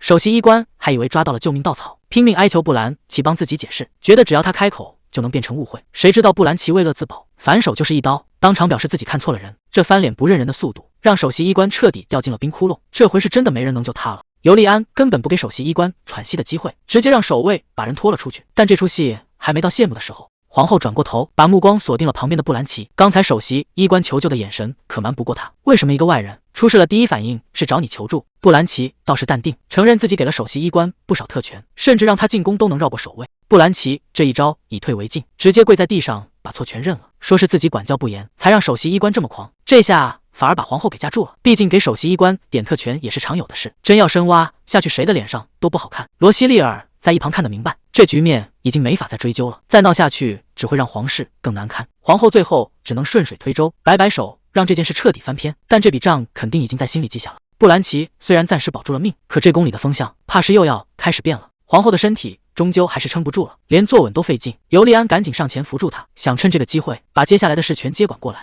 虽然皇后心里还惦记着查真相，但现在的她连话都快说不出来了，只能眼睁睁看着局面脱离掌控。就在这乱成一团的时候，罗西利尔突然站了出来，语气冷静的让人没法拒绝。他直接走到皇后面前，主动提出要检查一下皇后的眼睛。这突如其来的举动让在场的所有人都愣住了。罗西利尔在床边开启了破案模式，他发现皇后生病前几乎整天都宅在宫里处理政务。皇后也承认了自己每周出门散步的次数竟然连一次都不到。听到这儿，罗西利尔心里终于有了底，皇后之所以身体垮掉，全是因为长期晒不到太阳。这种病听起来虽然简单，但在这种深宫大院里却成了最难被发现的致命伤。皇后怎么也没想到，自己竟然真的是在屋里宅出了病。她现在只想赶紧摆脱这种折磨，急切地询问到底该怎么治。罗西利尔一边检查一边叹气，说之前的首席医官简直把他坑惨了，那些乱七八糟的药已经严重损伤了他的眼部神经，现在的当务之急是彻底休息。罗西利尔准备先用补药把受损的神经给养回来，但这只是第一步，想要彻底断根，皇后必须走出这间阴暗的屋子，她得重新去接触外面的阳光，只有这样，这具枯萎的身体才能重新活过来。一听到要去看光，皇后整个人都僵住了。现在的她连开口说话都觉得费劲，因为那种剧痛简直就像有尖刀在生生剜她的眼睛。罗西利尔很清楚，这种生不如死的折磨让皇后已经快要放弃了，但如果不去面对光，这双眼睛迟早会彻底瞎掉。她放轻了声音，描述着阳光和微风的美好，试图唤起皇后对活下去的渴望。毕竟这是最后的机会了，如果不从现在开始一点点尝试，等待皇后的将是永远的黑暗。听完罗西利尔的话，皇后沉默了很久，终于还是松口了。她像是下定了极大的决心，吩咐身边的人把那层厚重的窗帘拉开一条小缝，随着窗帘缓缓划开，第一道光线透进了这间阴暗的屋子。为了治好皇后的眼睛，罗西利尔必须在最短时间内配置出全新的药剂，之前的方子根本不行，他得把那些成分全部换掉，重新加入能恢复视神经的猛药。但现在的材料还远远不够，想要做出不致瘾的强效止痛药，必须去一趟皇家药房。罗西利尔对杰里亚说：“准备一下，我们现在就去皇家药房。”杰里亚直接愣住了，这都什么时候了？难道连晚饭都不吃了吗？提到晚饭，罗西利尔这才反应过来，不知从什么时候开始，和尤利安一起吃晚饭已经成了两人之间不成文的规矩。但现在配药才是头等大事，他直接吩咐杰里亚去告诉殿下，今天就不一起吃了，反正尤利安现在肯定忙，少吃这一顿饭应该也没什么大不了的。可他并不知道，此时的尤利安正一个人坐在书房里，等待着那个熟悉的身影出现。到了晚饭时间，尤利安正打算动身去石榴宫，结果侍从赶紧过来带了个话，说是罗西利尔那边太忙了，今天没法过来一起吃饭，估计是正忙着给皇后配药。尤利安听完愣了一下，原来罗西利尔还特意交代，说是怕打扰到殿下处理公事，所以才决定各吃各的。既然他都这么说了，尤利安干脆也把晚饭推迟，打算直接去会那位首席医官。看来这两个人都在为了接下来的局面各自暗暗发力。看着尤利安大步离开的背影，侍从心里直犯嘀咕，明明说是要去审问首席医官，可殿下的心情怎么看都不太对劲，难道是因为没吃上那顿晚饭，所以才这么低气压吗？侍从摇了摇头，这种事他可不敢乱猜。催促声简直像催命符一样，一声接着一声，全是皇后派人来传话。罗西利尔正忙着配药，结果这已经是他进宫以来第5次被皇后紧急传唤了。罗西利尔先支开了女仆，因为他知道自己的身体其实也已经透支到了极限，现在最可怕的不是疼，而是身体已经麻木到快没感觉了。如果这时候倒下，那一切就全完了。好在他提前留了一手，给自己准备了一瓶提神的猛药，虽然这东西副作用不小，但现在已经顾不上那么多了。他仰头喝下药水，强行压住那股虚弱感，告诉自己必须再坚持一会儿。等他赶到皇后身边时，看着皇后痛苦的样子，罗西利尔知道这场跟时间的赛跑已经到了最关键的时刻。看到罗西利尔进屋，皇后急忙说现在疼得厉害，必须得再喂点止痛药才行。一旁的布兰奇质问罗西利尔，这药到底有没有用？为什么娘娘吃了之后一点没见好？罗西利尔盯着痛苦的皇后，心里已经有了不好的预感。首席医官之前给的药恐怕有很强的依赖性，所以才会让疼痛翻倍。可就算这样，止痛药完全不起作用也太反常了。罗西利尔试探着问了一句，这药难道真的没效果吗？皇后疼得根本没法思考，只说自己实在是太难受了。虽然药效有点不对劲，但罗西利尔还是决定先打一针，毕竟有药总比没药强。他一边操作一边觉得奇怪，这种强力止痛药不该一点用都没有。他原本想留下来守着，看看皇后还会不会出意外，但转念一想，现在守在这儿根本没用，只有彻底解决掉那个病根，疼痛才会真正消失。他现在最该做的是赶紧回去把剩下的药配完。时间1分1秒过去，窗外的乌鸦飞进飞出，仿佛也在盯着这场跟死神的赛跑。就在这时，终于大功告成了。罗西利尔看着眼前的药水，心里总算踏实了一些，还好没白忙活，有了这瓶药，皇后应该就能好受一点了。女仆杰里亚走了过来，一边说着罗西利尔辛苦了，一边伸手帮他整理弄乱的衣服，但这动作显然不只是为了整洁。罗西利尔突然感觉到手里被塞进了一个硬邦邦的东西，他立刻反应过来，这是杰里亚在给他传秘密情报。他表面上不动声色，顺势吩咐杰里亚去各宫传个话，就说皇后的解药已经配好了。等杰里亚离开后，罗西利尔才低头看向那张纸条，只有在不能让外人知道的时候，他们才会用这种方式接头。打开一看，果然跟他预想的一样，布兰奇一直在背地里中饱私囊。虽然早就怀疑这个女人手脚不干净，但没想到她的胃口比想象中还要大。但这还不是最要命的，报告里还提到了另一件事，布兰奇私下里跟首席医官没少见面，而且那些偷挪出来的公款，最后全都进了首席医官的口袋。看来这两个人果然是穿一条裤子的。但这几张纸条还远远不够，以首席医官那种老狐狸的性格，肯定会反咬一口，说这些证据都是栽赃陷害。罗西利尔心里很清楚，想要彻底扳倒他们，必须得换个更狠的法子。他需要一个机会，一个能让这些肮脏的交易在所有人面前大白于天下的机会。既然证据不够，那就要想办法让他们自己露出马脚了。既然要引蛇出洞，那这场戏就要演得再逼真一点。罗西利尔带着药，准时出现在皇后面前，说这药只要按时吃，身体很快就能恢复。他催促对方赶紧喝下去。就在皇后准备喝药时，旁边的布兰奇突然开口说这药来路不明，最好还是先找个医生检查一下。这话听着是为主人好，可皇后却反问一句，现在这种时候，你打算去哪儿找信得过的医生？布兰奇还想再劝，却被皇后直接打断。他说自己已经等不及了，而且他绝对相信皇太子妃的本事。这一句话直接把布兰奇剩下的劝告全给堵了回去。被训斥后的布兰奇赶紧低头道歉，说自己确实是逾矩了。可就在他低头的一瞬间，罗西利尔发现了一件奇怪的事，布兰奇的头发上竟然沾着塞菲尼亚粉末。这种东西只有穿过茂密的草丛才会沾上，而且她的裙摆上还有一圈洗不掉的绿色草渍。一个整天待在宫里的女仆怎么会弄成这副样子？罗西利尔一边盯着皇后喝药，一边在心里盘算，这个布兰奇绝对隐瞒了什么见不得人的行踪。罗西利尔看着皇后被药苦的皱眉，语气平静地说，这药刚喝确实会有点苦，但只要坚持喝这药，身体肯定会好起来的。皇后看着手里的药瓶，只是淡淡的回了一句，但愿如此吧。交代完这一切，罗西利尔带着杰里亚转身离开。可谁能想到，刚走到走廊就撞见了尤利安。罗西利尔停下脚步，主动打了个招呼。尤利安开口就问，是不是皇后的药已经准备好了？罗西利尔点点头，说自己刚亲眼看着皇后把药喝下去。本以为公事谈完，尤利安就该带着随从离开了，可他站在原地半天没动，反而问罗西利尔接下来要去哪儿。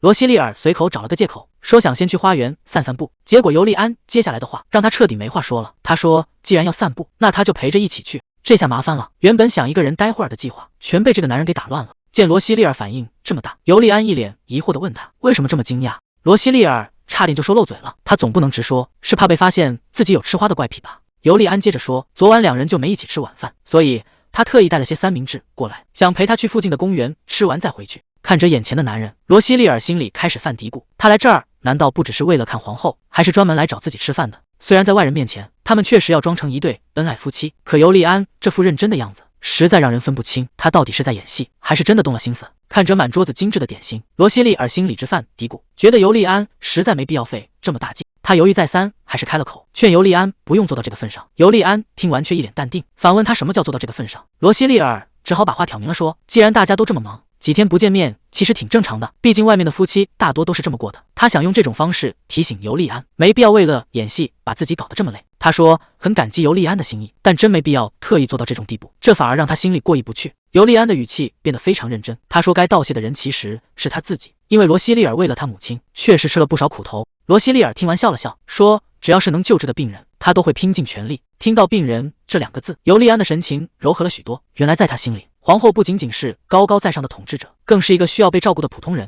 他第一次放下皇太子的架子，作为家属郑重地喊了他的名字，对他说了一声谢谢。这突如其来的真诚让原本疏离的两人之间似乎多了一丝说不清的暧昧。尤利安开启了唠叨模式，非要追问罗西利尔昨晚到底有没有好好吃饭。罗西利尔支支吾吾的回答，昨晚就喝了点茶，早上也只吃了几口水果，因为实在是太忙了，根本没心思吃东西。尤利安听完直接把盘子推过去，让他今天必须多吃点。罗西利尔看着堆成小山的三明治，心里一阵发愁。为了转移注意力，他赶紧打听起正事，问尤利安这宫里有没有一种叫塞菲尼亚的树。尤利安想了想说应该没有，毕竟他母亲对园艺没什么兴趣。罗西利尔却还不死心，又追问起宫里有没有什么荒废长满杂草的地方。尤利安觉得这问题挺好笑，堂堂皇宫怎么可能允许有这种地方存在？可罗西利尔接下来的话让他瞬间收起了笑意。他说刚才在皇后的寝宫里发现布兰奇的头发上沾着树粉，连裙摆上都有绿色的草字。这下尤利安也察觉到了反常，布兰奇这种身份的人绝不该弄得这么狼狈，除非他偷偷去了什么见不得人的地方。尤利安仔细回想了一下，改口说皇宫里确实有这么个角落，不仅有那种罕见的树，旁边还真有一片荒废的草地。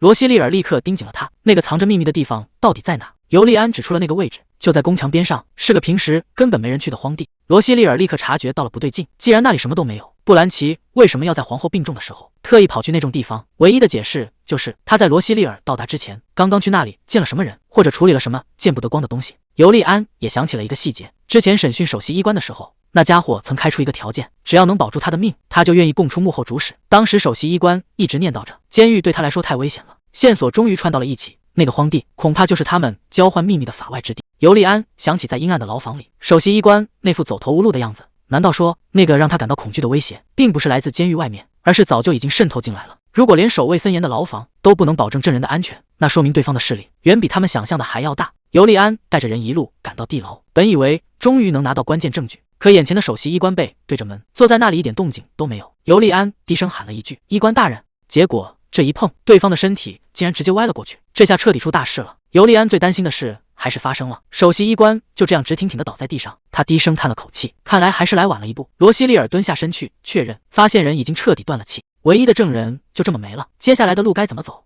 就在所有人都以为没救的时候，罗西利尔突然撕开了首席医官的衣服，他一边念叨着各种药草名，一边飞快地检查首席医官的情况。尤利安完全看懵了，人明明都没气了，还要干什么？罗西利尔头也不回地说，他还没死，现在就还来得及。这是一种极其阴毒的手段，先让人停止呼吸，再慢慢毒发身亡，现在就是在和死神抢时间。罗西利尔立刻叫来女仆杰里亚，飞快地写下一份救命的药单，现在的每一秒钟都是在救命。他下了死命令，必须在5分钟内把东西带回来，可地牢离药房还有一段距离，靠杰里亚的小碎步根本来不及。就在这时，尤利安突然站了出来，这一趟他要亲自出马了。尤利安一把接过药单，提醒罗西利尔别忘了，他除了是皇太子，更是一名骑士。看着他飞奔而去的背影，罗西利尔知道现在全靠他了。罗西利尔立刻转头吩咐女仆杰里亚死死按住倒地的医官，毒素正顺着血管往全身扩散，他必须在要送来之前用最快的速度封死毒素的去路。他叮嘱杰里亚一定要扶稳了，这种时候手绝对不能歪。罗西利尔现在要死守最后一道防线，他必须立刻封锁通往心脏的血管。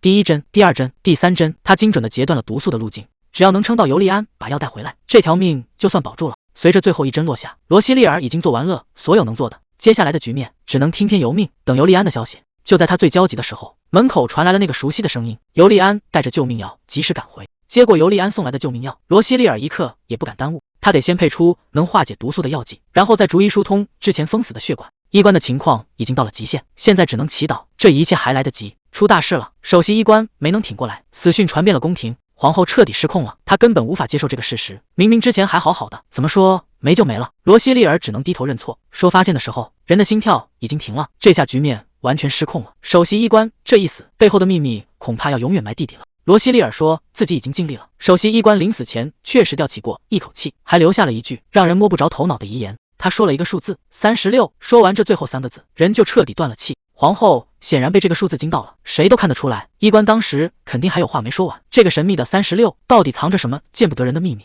皇后看向布兰奇，她冷冷地问：“难道你就没有什么想跟我交代的吗？”布兰奇还在那儿装糊涂，口口声声说不知道皇后在指什么，甚至还反咬一口，问是不是在怀疑他。皇后冷笑一声，直接戳穿了他：“医官到死都在求你救命，这件事你打算怎么解释？”幕后黑手的手伸得够长，能在皇宫监狱里杀人，绝对是宫里的内鬼。罗西利尔在一旁看得明白，皇后是想逼布兰奇自乱阵脚，但这种审问恐怕很难问出结果。果然，布兰奇直接反将一军，他说自己整天都在皇后的眼皮子底下干了什么，皇后心里最清楚。他发誓自己一直寸步不离地守着皇后，根本没有作案的时间。看到皇后还在犹豫，他索性直接放了狠话，说这种怀疑对他来说简直是奇耻大辱，与其被这样羞辱，还不如直接赐他一死。皇后看着眼前这个跟了自己很久的人，语气终于还是软了下来。这场心理博弈，布兰奇暂时赢了。皇后最后还是留了个心眼，她说虽然愿意相信布兰奇，但在真相大白之前，必须把他软禁起来。罗西利尔见状顺水推舟，主动提出要帮布兰奇洗清嫌疑。皇后点头同意了，在事情查清楚之前，谁都别想离开这间宫殿。可谁能想到，就在这天深夜，原本应该安静的走廊里，突然传来了开门的声音。布兰奇一个人鬼鬼祟祟的走着，他以为计划得逞，甚至露出了冷笑。可他还没来得及动手，身后突然亮起了火光。罗西利尔早就提着烛台在那守株待兔了。这一声全名叫出来，布兰奇整个人都僵在了原地。他怎么也没想到自己会被抓个正着。罗西利尔冷冷地看着他，直接问他是不是忘了自己还在禁闭期。更要命的是，这里可是首席医官的办公室，一个被软禁的女仆半夜潜入这里想干什么？罗西利尔冷声质问布兰奇：“你到底在找什么？”他直接亮出手里的信封，难道是这个吗？布兰奇这下不装了，他阴沉着脸说：“看来殿下已经听懂了，那个老首席医官临死前留下的暗示。36，医务室书架第3层，左边第6个。”罗西利尔点了点头，没错，就是这里。你这么急着赶过来，是怕证据被别人先拿走吧？布兰奇却表现得很淡定，他说：“殿下误会了，自己只是想找证据洗清嫌疑，并没有别的意思。”他接着解释说，自己也是琢磨了好久才想明白，毕竟那个首席医官一直就有用数字标记位置的习惯。布兰奇还在找借口，他说等自己反应过来，已经来不及去向皇后汇报，所以才直接来了这里。罗西利尔冷笑着打断他：“你解释的可真卖力，但你心里很清楚，这封信里到底写了什么？”布兰奇盯着他问：“你已经看过了吧？”罗西利尔点了点头。既然这样，那个首席医官的死总算是有价值了。罗西利尔下了最后通牒：“坦白吧，这是你最后的机会了。”布兰奇却还在垂死挣扎，他说这全都是陷阱，是那个首席医官故意要陷害他。罗西利尔冷笑一声：“事到如今你竟然还在否认，既然你不肯说，那我也没必要再浪费口舌。等天一亮，我会直接把这份证据交给皇后，在那之前你就老老实实待在这里，哪儿也别想去。”布兰奇握紧了拳头，他突然换了一副面孔，试探着问：“或者你要不要考虑和我做个交易？”他说只要交出那份文件，就能保证罗西利尔以后在皇宫里的日子会过得比现在舒服得多。听到这种条件，罗西利尔忍不住笑出了声，他擦了擦眼角，笑着说：“抱歉，刚才真的太好笑了，一条狗居然叫得这么大声，确实把我吓了一跳。”布兰奇的耐心彻底耗尽，他说自己是在给罗西利尔一个飞黄腾达的机会。他死死握住手里的烛台，咬着牙说：“殿下，你真的很擅长激怒别人。”话音刚落，布兰奇猛地挥起烛台，直接砸了过去。罗西利尔反应极快，侧身躲过这一击。就在罗西利尔站稳的一瞬间，布兰奇猛地扑了上来，罗西利尔反手扣住他的脖子，布兰奇整个人重重地摔在地上。罗西利尔居高临下地说：“搞清楚，现在是我在给你机会，所有人都忘了，卡西安家族的孩子从小就要接受严格的格斗训练。布兰奇这种小动作，在他眼里根本不够看。”就在这时，门外传来了尤利安急促的喊声。尤利安猛地推开大门，急得大喊：“到底出什么事了？”罗西利尔站在一堆书架前，语气平淡的像是在散步。他说什么都没发生。尤利安看着倒在地上昏迷不醒的布兰奇，整个人都愣住了。这叫什么都没发生？罗西利尔随口解释了一句：“他刚才想偷袭我，我就让他先睡一会儿。”尤利安一脸懊恼，觉得刚才不该留他一个人面对。罗西利尔却冷静地提醒他：“如果你刚才不守在走廊，我们两个现在早就被抓住了。”罗西利尔还想逞强，笑着说自己一点事都没有，可尤利安的眼神却死死盯着他的手，语气冷得让人发毛。他说：“既然没事，你手上那是什么？”直到这一刻，罗西利尔才发现手心在流血，刚才情况太乱，他竟然连疼都没感觉到。他他解释自己接了烛台。尤利安看着那道伤口，气的声音都在发抖。他说：“你疯了吗？竟然徒手去接那种东西！”罗西利尔无奈的解释，当时那种情况根本没时间给他慢慢想。尤利安还是不依不饶，觉得这种行为简直太蠢了。罗西利尔却小声嘟囔了一句：“要是不伸手挡那一下，现在破相的就是我的脸了。”看着他这副理直气壮的样子，尤利安真是又气又心疼。罗西利尔还在嘴硬，非说自己一点都不疼，所以才敢徒手去抓。尤利安根本不听他解释，一把拽过他的手，指着那道伤口问：“都伤成这样了，你还敢说不疼？”罗西利尔眼神躲闪，小声辩解说：“这只是融化的蜡油粘住了，很难撕下来而已。”尤利安直接拆穿了他的谎言，他说：“你是觉得疼，所以才一直不敢碰它吧？”罗西利尔还在那死撑，非说自己一点感觉都没有。尤利安冷哼一声，让他撒谎也编个像样点的。可他手上的动作却变得比谁都轻柔，他低声骂了一句疯子。罗西利尔还以为是在说自己，结果尤利安抬起头，眼神冷得像要杀人。他说敢对皇太子妃下这种死手，那个布兰奇才是真的疯了。罗西利尔心里突然有点不是滋味，明明受伤的是他自己，可尤利安脸上的表情却比他这个伤员还要难受。这种被人捧在手心里的感觉，让他一时间竟然不知道该说什么好。消息传回宫殿的时候，皇后简直不敢相信自己的耳朵，她猛地抬起头问：“你刚才说什么？”谁能想到布兰奇竟然胆大包天到这种地步，不仅敢威胁皇太子妃，甚至还害得对方受了伤。尤利安把首席医官留下的文件递了过去，这可是致命的铁证。皇后完全不敢相信，这叠厚厚的文件里竟然全是布兰奇贪污公款的记录，甚至还有他亲笔写给首席医官的秘密指令。这下证据确凿，布兰奇彻底没退路了。原来布兰奇早就想上位，想疯了，趁着皇后没心思管事，他不仅把持了皇宫大权，胃口还变得越来越大。他甚至盼着皇后永远别好起来，这样他就能名正言顺的当家做主。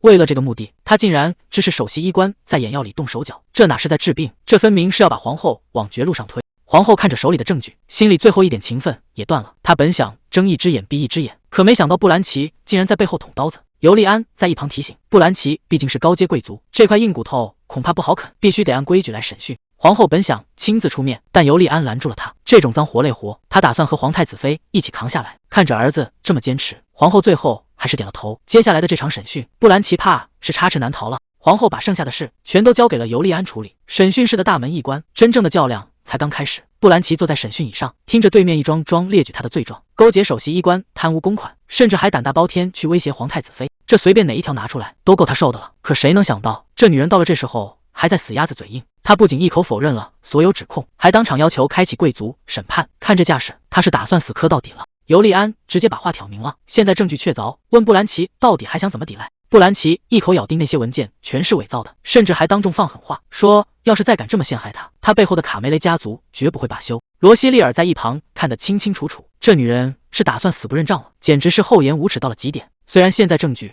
就在眼前，但布兰奇毕竟顶着贵族的头衔，只要他死不开口认罪，法律也很难直接给他定重罪。他现在就是在玩拖字诀，想把案子转到贵族审判去，这一拖可能就是好几年，足够他背后的家族在外面搞小动作了。罗西利尔心里很清楚，卡梅雷家族肯定会趁机伪造证据，甚至随便找个替罪羊来顶包，这就是布兰奇敢这么嚣张的底牌。他以为靠着家族势力就能全身而退，简直是打错了算盘。罗西利尔既然敢设这个局，手里自然还留了别的后手。其实法律里还有一条规定，只要有3个人出面指证，就算没有口供，照样能让罪犯付出惨痛代价。罗西利尔看着眼前的布兰奇，最后一次警告他，现在认罪还来得及，否则接下来的后果他承担不起。可布兰奇还是那副死样子，坚持说自己的答案绝不会变，哪怕罗西利尔提醒他，这桩罪名最后可能会判死刑，他竟然还敢拿贵族身份压人，觉得没人敢把他怎么样。罗西利尔把话挑得很明白，只要3份独立的证词摆在面前，就算他是贵族也得掉脑袋。可布兰奇根本不信这一套，他觉得这简直是天方夜谭，依然在那叫嚣着要贵族审判，觉得没人能拿得出证据，纯粹是在这虚张声势。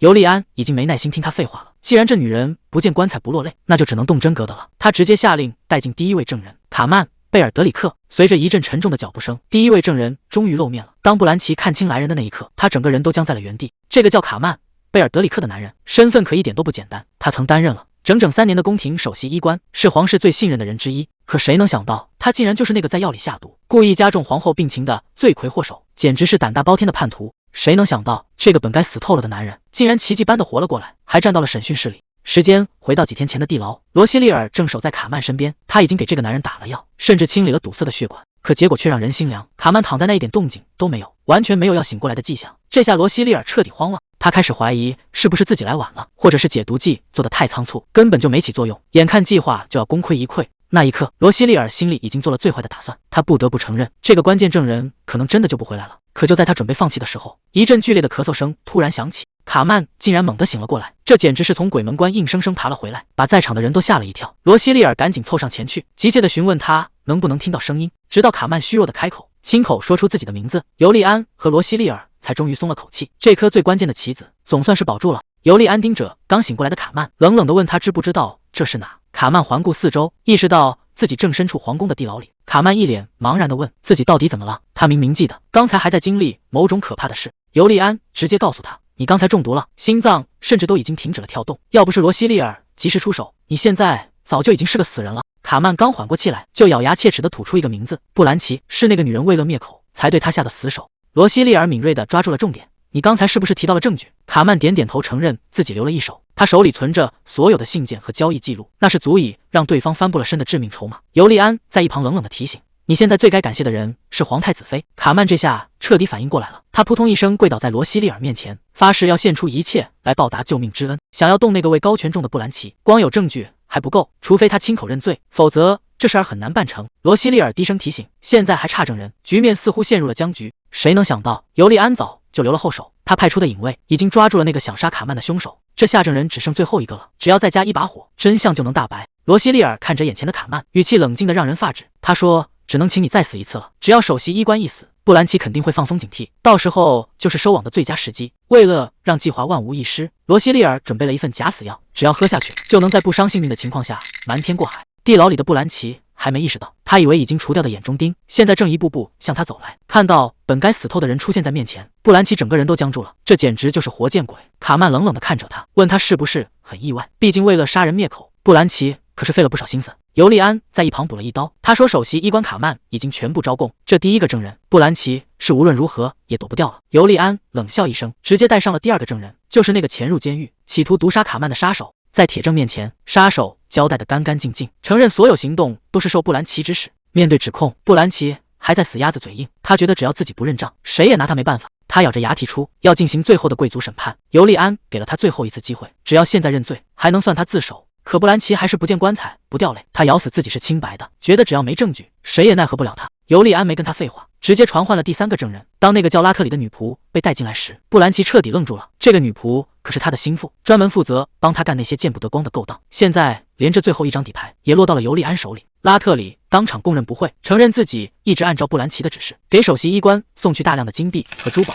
甚至还负责传递那些秘密信件。罗西利尔最后走上前，语气里满是嘲讽，他说布兰奇肯定没料到，不仅杀手被抓了，连这个最隐秘的信使也没跑掉。女仆拉特里继续交代，布兰奇曾秘密命令他去弄一些成分古怪的特殊蜡烛，这些蜡烛里掺了特殊的草药，只要一点燃，散发出的气味就会抵消药力，让任何强效止痛药都变成废纸。这招简直是一石二鸟。布兰奇不仅想让皇后受尽折磨，还想借此证明罗西利尔的治疗无效，彻底毁掉罗西利尔的名声。皇后当时头痛欲裂，谁能想到真正的元凶竟然就在身边，用这种神不知鬼不觉的手段。罗西利尔早就察觉到了不对劲，他把宫里所有的女仆都找来，挨个排查他们的行踪，终于抓住了布兰奇的狐狸尾巴。在缜密的调查面前，布兰奇所有的伪装都成了笑话，他歇斯底里的大喊这是陷阱，甚至还妄想利用贵族身份要求进行所谓的贵族审判。尤利安直接一声怒喝，让他彻底闭上了嘴。想到皇后这段时间受的折磨，尤利安恨不得现在就处置他。3名证人齐聚现场，人证物证已经形成死局，布兰奇再怎么狡辩也改变不了他罪大恶极的事实。尤利安当众宣布了最终判决，布兰奇被剥夺一切权利，下半辈子就去西区采石场做苦力还债吧。1个月后正式移交，这下谁都别想逃掉，尤其是那个带头闹事的家族，这次彻底栽了。本以为事情到此为止，总算能松一口气，不用再去应付那些麻烦的审判。可就在这时，罗西利尔耳朵里突然一阵轰鸣，周围的声音瞬间消失得干干净净。坏了，身体已经到了极限，如果不赶紧吃下那个药，恐怕真的撑不下去了，必须得走了。可身体却完全不听使唤，偏偏在这个时候，意识彻底断了线。尤利安焦急地大喊：“快传御医！”谁能想到罗西利尔竟然会在这里倒下？等再次睁开眼，周围已经变了样，漫天大雪，冷得让人发指。这是什么地方？耳边传来熟悉的声音：“小姐天太冷了，我们还是回去吧。”原来是在做梦啊！又回到了那段日子，为了给生病的母亲采药，我每天都跟着仆人盖尔在没过膝盖的大雪里寻找希望。本以为这只是普通的一天，可接下来的发现却彻底改变了一切。雪地里竟然躺着一个人，看样子伤得非常重。盖尔吓坏了，这人恐怕撑不到医生赶来就要没气了。他还活着，绝对不能见死不救，至少得先做紧急处理。那是我9岁那年的冬天，这个在雪山上捡到的男孩成了我人生中第一个病人。现在想想，那时的医术真的简陋的要命，但我确实拼了命想把他从死神手里抢回来。就在那一刻，一个快要熄灭的生命竟然真的在我的指尖复苏了，那种震撼我这辈子都忘不掉。那段记忆直到现在依然清晰可见。等我再次睁开眼，看到的已经是16宫的天花板，看来我被送回了自己的卧室。如果那个梦能再长一点，我是不是就能见到母亲了？可惜现实里的中毒症状和死亡威胁根本不给我喘息的机会。尤利安就在床边，看到我醒了，他第一时间冲了过来。罗西利尔，你感觉怎么样？尤利安，我轻声唤着他的名字，他就在我身边，手心的温度那么真实。看着眼前的这张脸，我甚至有些恍惚，是他吗？他和梦里的那个少年长得实在太像了。我问他，杰里亚去哪了？是一直守着我吗？尤利安告诉我，杰里亚因为太担心，已经熬得不成人样了，所以才让他去休息。我本以为只是睡了一觉，可结果呢？我竟然已经整整昏迷了2天半。我突然想起，昏迷中似乎听到了验血之类的词，难道说尤利安已经发现我身体的秘密了？看着尤利安那张冷冰冰的脸，我知道他现在肯定把我当成了一个重病号。虽然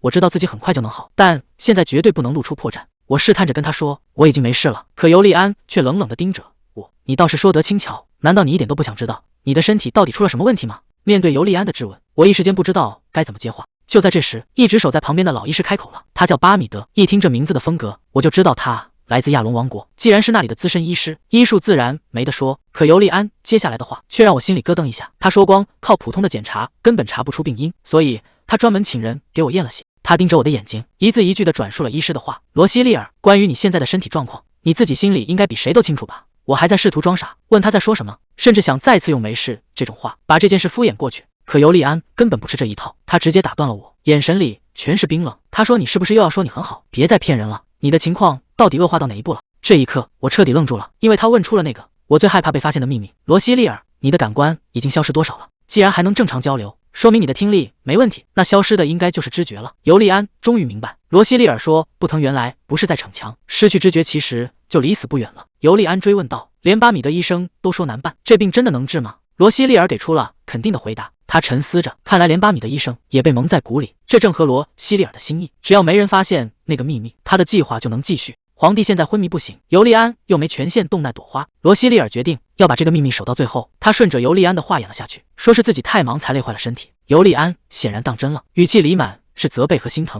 罗西利尔嘴上答应着会注意身体，心里却想得很透彻。对尤利安来说，一个病恹恹的皇太子妃根本撑不起场面，只会给他惹麻烦。他轻声安慰尤利安，说自己会尽力而为。可这句尽力却让尤利安听出了别样的味道。罗西利尔赶紧解释，自己会履行好皇太子妃的职责，绝不会让他为难。尤利安沉默地看着他，眼神里透着复杂的情绪。但他不知道的是，罗西利尔早就想好了退路，反正1年之后他就会彻底离开这里。现在的这些承诺不过是离开前的演戏罢了。尤利安的脸色突然沉了下来，他欲言又止，最后只留下一句，如果是为了契约，那就好好休息吧。罗西利尔还没反应过来，尤利安已经转身走向门口，语气冷淡的让人心慌，甚至连头都没回一下，任凭罗西利尔在身后呼喊，他也没有停下脚步，只是交代他去问女仆长，随后便消失在门后。随着巴米德医生也行礼告退，房间里瞬间安静的可怕，只剩下罗西利尔一个人坐在空荡荡的大床上发呆。他怎么也想不明白，刚才还好好的，怎么自己一提到职责，他就突然翻脸了呢？杰里亚急匆匆冲了进来，他紧紧握住罗西利尔的手，声音里全是藏不住的后怕，生怕自家的主子出了什么意外。看着杰里亚担心的样子，罗西利尔心里很不是滋味。他本想瞒着病情不让人操心，结果反而让身边的人更焦虑了。他想起尤利安刚才的责备，意识到自己确实大意了，可面对杰里亚的追问，他还是选择了继续隐瞒，只说是最近太累，休息一下就能好。杰里亚虽然暂时被安抚住了，但罗西利尔的心里却乱成一团。刚才尤利安离开时，那副冷冰冰又生气的样子，始终在他脑子里挥之不去。这下麻烦了，他好像真的把那位殿下给彻底惹毛了。罗西利尔还在硬撑着说没事，可杰里亚那副怀疑的表情显然是一个字都没信。为了不让气氛继续尴尬下去，他赶紧把话题转到了布兰奇身上。在罗西利尔看来，布兰奇不过是个被推出来的棋子，真正躲在幕后操纵一切的肯定是那个老谋深算的科莫伯爵。可杰里亚接下来的话却让他吃了一惊，科莫伯爵的动作比谁都快，甚至还没等皇室发难，他们就先下手为强了。一张冷冰冰的声明直接断绝了和布兰奇的所有关系，声称无论他受到什么惩罚，都和家族半点关系没有。这招断尾求生玩的确实狠，为了保全家族，他们竟然能如此轻易的抛弃掉自己的亲骨肉。尤利安狠狠一掌拍在桌上，他怎么也没想到科莫伯爵竟然能冷血到这种地步，为了自保，连前任伯爵的嫡女都能说扔就扔。原本他打算利用布兰奇来牵制住整个家族，可对方这一招直接让他精心布置的计划彻底泡汤了。既然对方已经撕破脸，那布兰奇这颗弃子就变得很危险。尤利安立刻叫来随从普雷克，要求监狱那边加强戒备，绝不能让线索在这个时候断掉。处理完这些烂摊子，他还是放心不下另一件事。他状似无意的开口打听，想知道那个让他头疼的皇太子妃现在到底在做什么。听说罗西利尔刚醒就跑出去散步，尤利安惊的直接站了起来。这女人明明身体还没好利索，怎么就这么不让人省心？随从提到他每天都会去精警，尤利安愣住了，他竟然完全不知道他还有这种雷打不动的习惯。随从看出了他的心思，主动提议要不要去传个话，可尤利安犹豫了一下，还是坐回了位子上，冷冷的拒绝了。他告诉自己，现在还有一堆公事要处理，尤其是给科莫伯爵的回信，绝不能在这个时候掉以轻心。可看着手里的文件，他的心思早就飞远了。既然都能有力气出门散步，那他的身体应该没那么严重吧？尤利安现在后悔的想撞墙，明明罗西利尔才刚醒过来，明明他什么错都没有，自己竟然对着一个病人发火，还直接甩手走人了。他握着笔怎么也写不下去，满脑子都是自己刚才那副德性。本该心存感激的时候，他到底在发什么疯？尤利安深吸一口气，打算等手头这点事一忙完，就立刻回去找他道歉，哪怕这听起来一点都不像他。而此时的罗西利尔正独自待在静谧的花园里，他轻轻拨弄着盛开的鲜花，温柔的呢喃着：“你长得真漂亮，不是吗？”罗西利尔看着满园的花，可惜这些花摘下来就没用了，害得他每天都得跑一趟。要是能有办法长期保存就好了。看着旁边枯萎的植物，他想找尤利安谈谈，能不能把这片花园交给自己管。可一想到两人刚吵完架，他心里就开始打鼓，那家伙肯定不会轻易答应吧。就在这时，女仆杰里亚急忙赶了过来，问他身体有没有不舒服。罗西利尔有些无奈，杰里亚这一路上已经问了他10几次身体怎么样了，虽然身体还没好利索，但他现在可顾不上休息，他得赶紧去皇家医务室给皇后把药配出来。杰里亚忍不住感叹，自从当了太子妃，她真是一天安稳日子都没过过。罗西利尔心里也觉得奇怪，这皇宫里的病人怎么一个接着一个，尤其是那位皇帝陛下到底得的是什么病？等处理完皇后的事，他必须得亲自去瞧瞧了。罗西利尔自嘲地笑了笑，觉得自己真是爱给自己找麻烦，可一看到有人生病，他就没办法做事不管。如果母亲还在世，肯定也会告诉他要尽自己最大的努力去帮忙。他来到皇后面前，虽然身体还很虚弱，但他还是礼貌地表示自己目前还撑得住。皇后开口说道，自从把那个香炉处理掉，那种钻心的疼确实减轻了不少。可皇后显然更担心罗西利尔的身体，毕竟他之前晕倒的消息已经传遍了整个皇宫。看来想在这一团乱麻的宫廷里救人，他得先保住自己的命才行。罗西利尔笑着说，自己现在感觉好极了，就像刚睡了个好觉一样清爽。可皇后却满脸担忧，觉得他刚醒过来就急着去配药，实在是太拼命了。罗西利尔赶紧道歉，说是自己没照顾好身体，才让皇后跟着操心。皇后放下茶杯，语气里满是感激。她说这可不是责怪，要不是有这位太子妃在，她的病根本不可能好得这么快。罗西利尔总算松了口气，只要药能见效就好。皇后之前受的那些苦，全是因为那个叫布兰奇的人。皇后的眼神瞬间冷了下来，她不想再提那个罪人。更让她心寒的是，那个人在对自己下了毒手之后，竟然就这么被轻易的舍弃了。皇后低声提醒，布兰奇的娘家比安特家族可不是好惹的，这次下毒事件一旦闹大，整个贵族圈都要跟着大变天。罗西利尔心里很清楚，两大家族的关系已经彻底破裂，而卡西安家族肯定会趁这个机会搅动风云。看到罗西利尔半天没说话，皇后还以为他身体又不舒服了，可罗西利尔现在更担心的是皇后的身体状况。皇后皱着眉说，总觉得眼睛里像是有什么东西，明明屋里灯火通明，她却觉得四周黑漆漆的一片。罗西利尔心里咯噔一下，视力受损根本不是这种病的症状，这说明皇后中的毒绝对没那么简单。罗西利尔当机立断，要先给皇后配眼药，并且上药的时候必须用绷带把眼睛彻底遮住。皇后这下彻底懵了，之前不是还说要多晒太阳吗？怎么现在又要躲着光了？罗西利尔耐心地解释，皇后的眼睛现在受到的刺激已经远远超过了负荷，如果是普通的病，多看光亮确实有好处，可现在的局面完全不同，皇后的眼睛已经经不起折腾了。皇后听完叹了口气，意识到是自己之前用力过猛。罗西利尔满心愧疚地道歉，怪自己没能早点解释清楚。可皇后现在根本不在乎这些，她只想知道自己的眼睛到底还能不能治好。罗西利尔轻声安慰着，只要痛苦减轻了，身体一定会一点点好起来。他语气坚定地请求皇后一定要相信自己。接着他拿出了新的药瓶，解释说接下来的治疗方案除了这些饭后服用的药，还有一件更重要的事。罗西利尔笑着拿出了针筒，说从现在开始，皇后还需要配合注射治疗。一看到那细长的针头，皇后的声音都变了，她显然对打针这件事非常抗拒。罗西利尔赶紧安抚说，之前打止痛针的时候，皇后明明表现得很配合。皇后无奈地叹了口气，说那时候是疼得没了半条命，根本没心思管你在干什么。现在清醒着看你拿个针筒过来，换谁心里都得犯嘀咕。罗西利尔一边安抚，一边熟练地扎下了针头。他笑着提醒皇后放松手臂，还调侃说，原来大名鼎鼎的铁娘子竟然也会害怕打针。等一切处理妥当，他仔细交代了接下来的医嘱，每天都要注射一次，而且千万别忘了饭后吃药。就在罗西利尔准备离开时，皇后突然叫住了他，语气里少了几分威严，反而叮嘱他也要好好休息。甚至主动开口说，如果有任何需要，尽管提。罗西利尔停下脚步，他能感觉到皇后的眼神跟第一次见面时已经彻底不一样了。以前的皇后看人总是冷冰冰的，眼神里写满了防备和疏离，可现在她竟然露出了这种温和的神情。罗西利尔礼貌地告退，提着药箱走在长廊上，心里却怎么也平静不下来。在这个帝国，注射这种医术竟然被看作是异类。就因为亚龙王国已经灭亡了20年，他们那先进的医术就被打上了王国的标签，遭到所有人的排挤和唾弃。罗西利尔觉得这简直荒谬透顶，帝国的医学逻辑太奇怪了，难道政治立场真的比救人命还要重要吗？如果换作是他，无论如何都要先保住那条命。就在罗西利尔满心忧虑的时候，远处突然传来一声呼喊。看清来人的模样后，罗西利尔下意识脱口而出：“阿瑞斯大人！”阿瑞斯这一露面，原本沉闷的气氛总算缓和了点。看他这精神抖擞的样子，身体应该是彻底好利索了。罗西利尔还没反应过来，他直接抛出一个重磅消息，说是尤利安殿下亲自下令，让他来当皇太子妃的贴身护卫。其实早在出事之前，这份差事就该是他的，现在总算能名正言顺的守在身边。看他这副热情的劲头，罗西利尔反而有点接不住话了。毕竟这段时间发生的事太多，多到让他差点忘了还有这号人。不过有他在，接下来的日子恐怕要热闹了。阿瑞斯这人办事确实靠谱，刚打完招呼就神神秘秘的要把人带走，说是尤利安殿下已经在宫里等着了。谁能想到平时冷冰冰的尤利安一见面竟然主动低头认错，说自己之前不该乱发脾气。罗西利尔这下总算明白了，难怪阿瑞斯刚才那个表情，原来这位高冷的殿下也有坐立难安想求原谅的时候。既然对方都把姿态放这么低了，那这夜不翻过去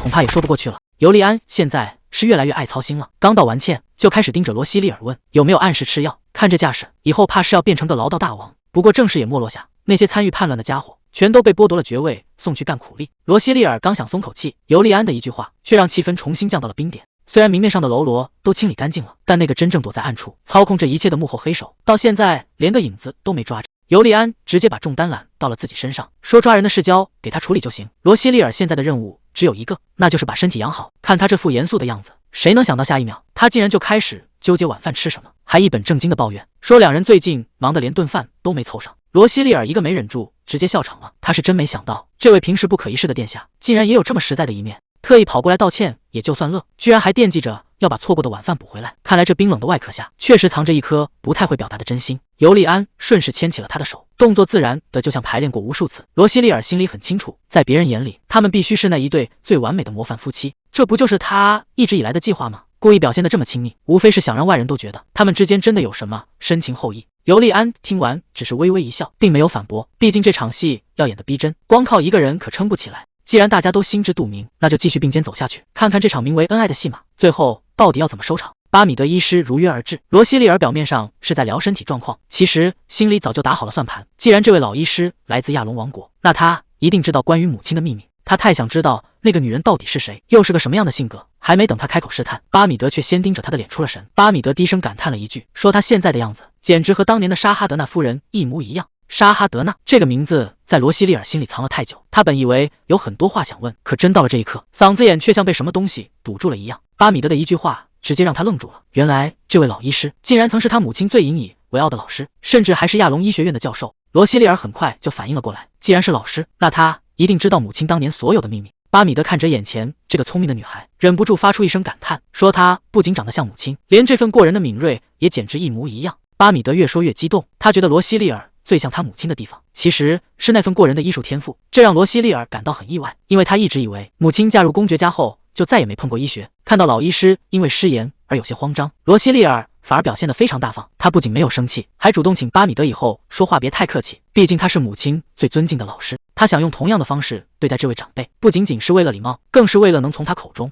听到更多关于母亲那些不为人知的过去。看着罗西利尔真诚的笑容，巴米德终于放松了下来，两人的关系也因为这份特殊的传承变得更近了。巴米德提到沙哈德纳夫人最擅长的竟然是药理学，而且制药的本事谁也比不上，这让罗西利尔心里咯噔一下。既然母亲是制药高手，那他当年怎么会轻易死于中毒？除非这背后还有更大的阴谋。还没等他细想，巴米德已经起身告辞，叮嘱他一定要多加休息。巴米德突然开口询问有没有按时吃药，罗西利尔笑着回答今天也乖乖吃了，这副配合的样子任谁看都挑不出毛病。等巴米德告辞离开，罗西利尔脸上的笑意瞬间消失。作为医学院的教授，他不可能不知道这病根本没法治。他今天特意跑这一趟，根本不是为了看病，而是想确认这世上是不是真的有解药。看来这个老狐狸比想象中还要精明。克莫伯爵这下彻底倒霉了，不仅要交出1000万金币的罚款，连领地都要被皇室派人盯着，这跟被抄家也没什么区别。另一边，给皇后的新疗法也没断过，虽然刚开始她还有点抗拒，但最后还是乖乖配合了。就这样过了1周，局面终于要发生变化了。皇后这一辈子，在外人眼里简直是完美的化身，从公爵长女到皇太子妃，最后稳坐皇后的宝座，大家都叫她铁娘子。可谁又知道这个名号对她来说有多沉重？从小到大，她身边全是嫉妒和背后的闲话。为了不被这些流言蜚语击垮，她只能拼了命地往上爬，因为她心里很清楚，在这个位置上，她半步都不能退，更绝对不能向任何人示弱。为了这天下的百姓，皇后曾经比谁都坚强。可自从皇帝倒下之后，她唯一的依靠彻底没了，整个人也终于撑不住了。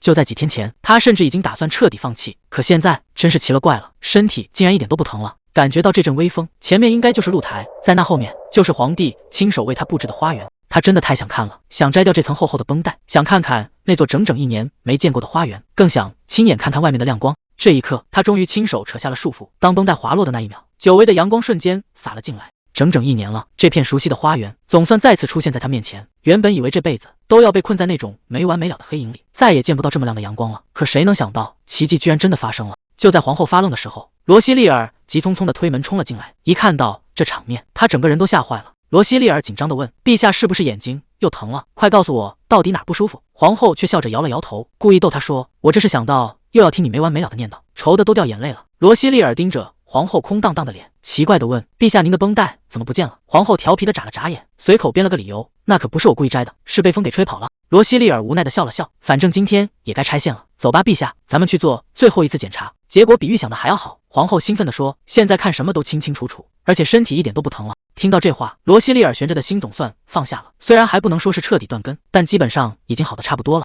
皇后真诚地道谢：“要是没你在，我真不敢想象后果会变成什么样。这次你立了大功，想要什么奖赏尽管开口。”罗西利尔下意识想推辞，说这只是自己的本分，可皇后却摇了摇头：“治好我的病可不是你这个皇太子妃该干的活。”既然皇后把话说到这份上，罗西利尔突然意识到，这或许是个千载难逢的机会。如果开口求他，那个计划说不定真的能成。他停顿了一下，神情变得严肃起来：“陛下，我确实有个不情之请，我想求您准许，让我给父皇也瞧瞧病。”这话一出，皇后整个人都愣住了。看着病床上行同枯槁的男人，罗西利尔简直不敢相信，曾经那么强壮的一个人，现在竟然虚弱成了这样。他坐到床边开始检查，脉搏和呼吸虽然还算平稳，但人就是迟迟醒不过来，光靠这么看根本查不出病因。罗西利尔转过头，语气冷静的让人害怕，他说：“我想抽陛下的血。”这话一出，旁边的皇后当场就愣住了。在那个节骨眼上，抽血可是个大忌讳，但罗西利尔心里很清楚，如果不走这一步，谁也救不了他。皇后叹了口气，说：“以前也有医生提过抽血，但当时所有人都反对，他也就没敢点头。”现在看着病床上的皇帝，皇后心里全是后悔。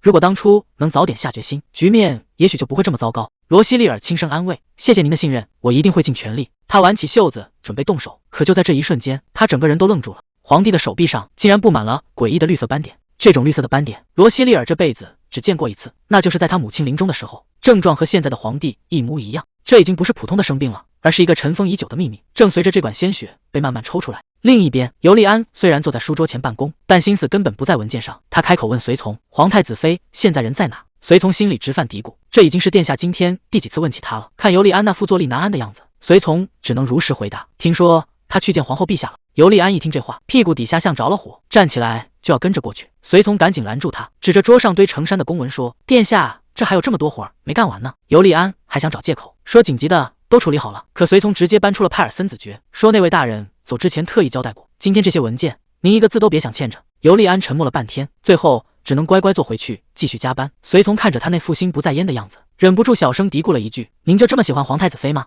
坏了，这话竟然让尤利安听个正着，他头也不抬地问了一句：“你刚才说什么？”随从吓得赶紧捂住嘴，这下麻烦大了，心里话怎么就直接秃噜出来了？尤利安没有生气，反而一脸认真地问随从：“我表现的真的有那么明显吗？我是说，我看起来真的很喜欢他吗？”随从这下躲不掉了，只能硬着头皮说：“您二位天天一起吃饭，而且只要您盯着皇太子妃看，那眼神跟平时完全就是两个人。尤其是上次他晕倒的时候，您整个人状态都不对了，那份紧张是根本藏不住的。”尤利安听完沉默了，难道扮演一个深情的丈夫已经成了他的本能了吗？他告诉自己，这或许只是习惯了在外人面前演戏，但他心里很清楚，罗西利尔这个女人确实有种让人没法不担心的本事。嘴上说着要加班，可尤利安最后还是没忍住，处理完手头的急件，就立刻动身赶往医务室。守在门口的阿瑞斯说：“皇太子妃从进去之后就没出来过，一直忙到现在。尤利安眉头一皱，这女人到底在里面折腾什么？他一把推开大门，本想看看她在搞什么名堂，结果眼前的景象让他瞬间没了脾气。罗西利尔竟然就这样趴在桌上，整个人睡得正香。尤利安无奈地叹了口气，窗户还大开着呢，他就这么心大，一点都不怕受凉吗？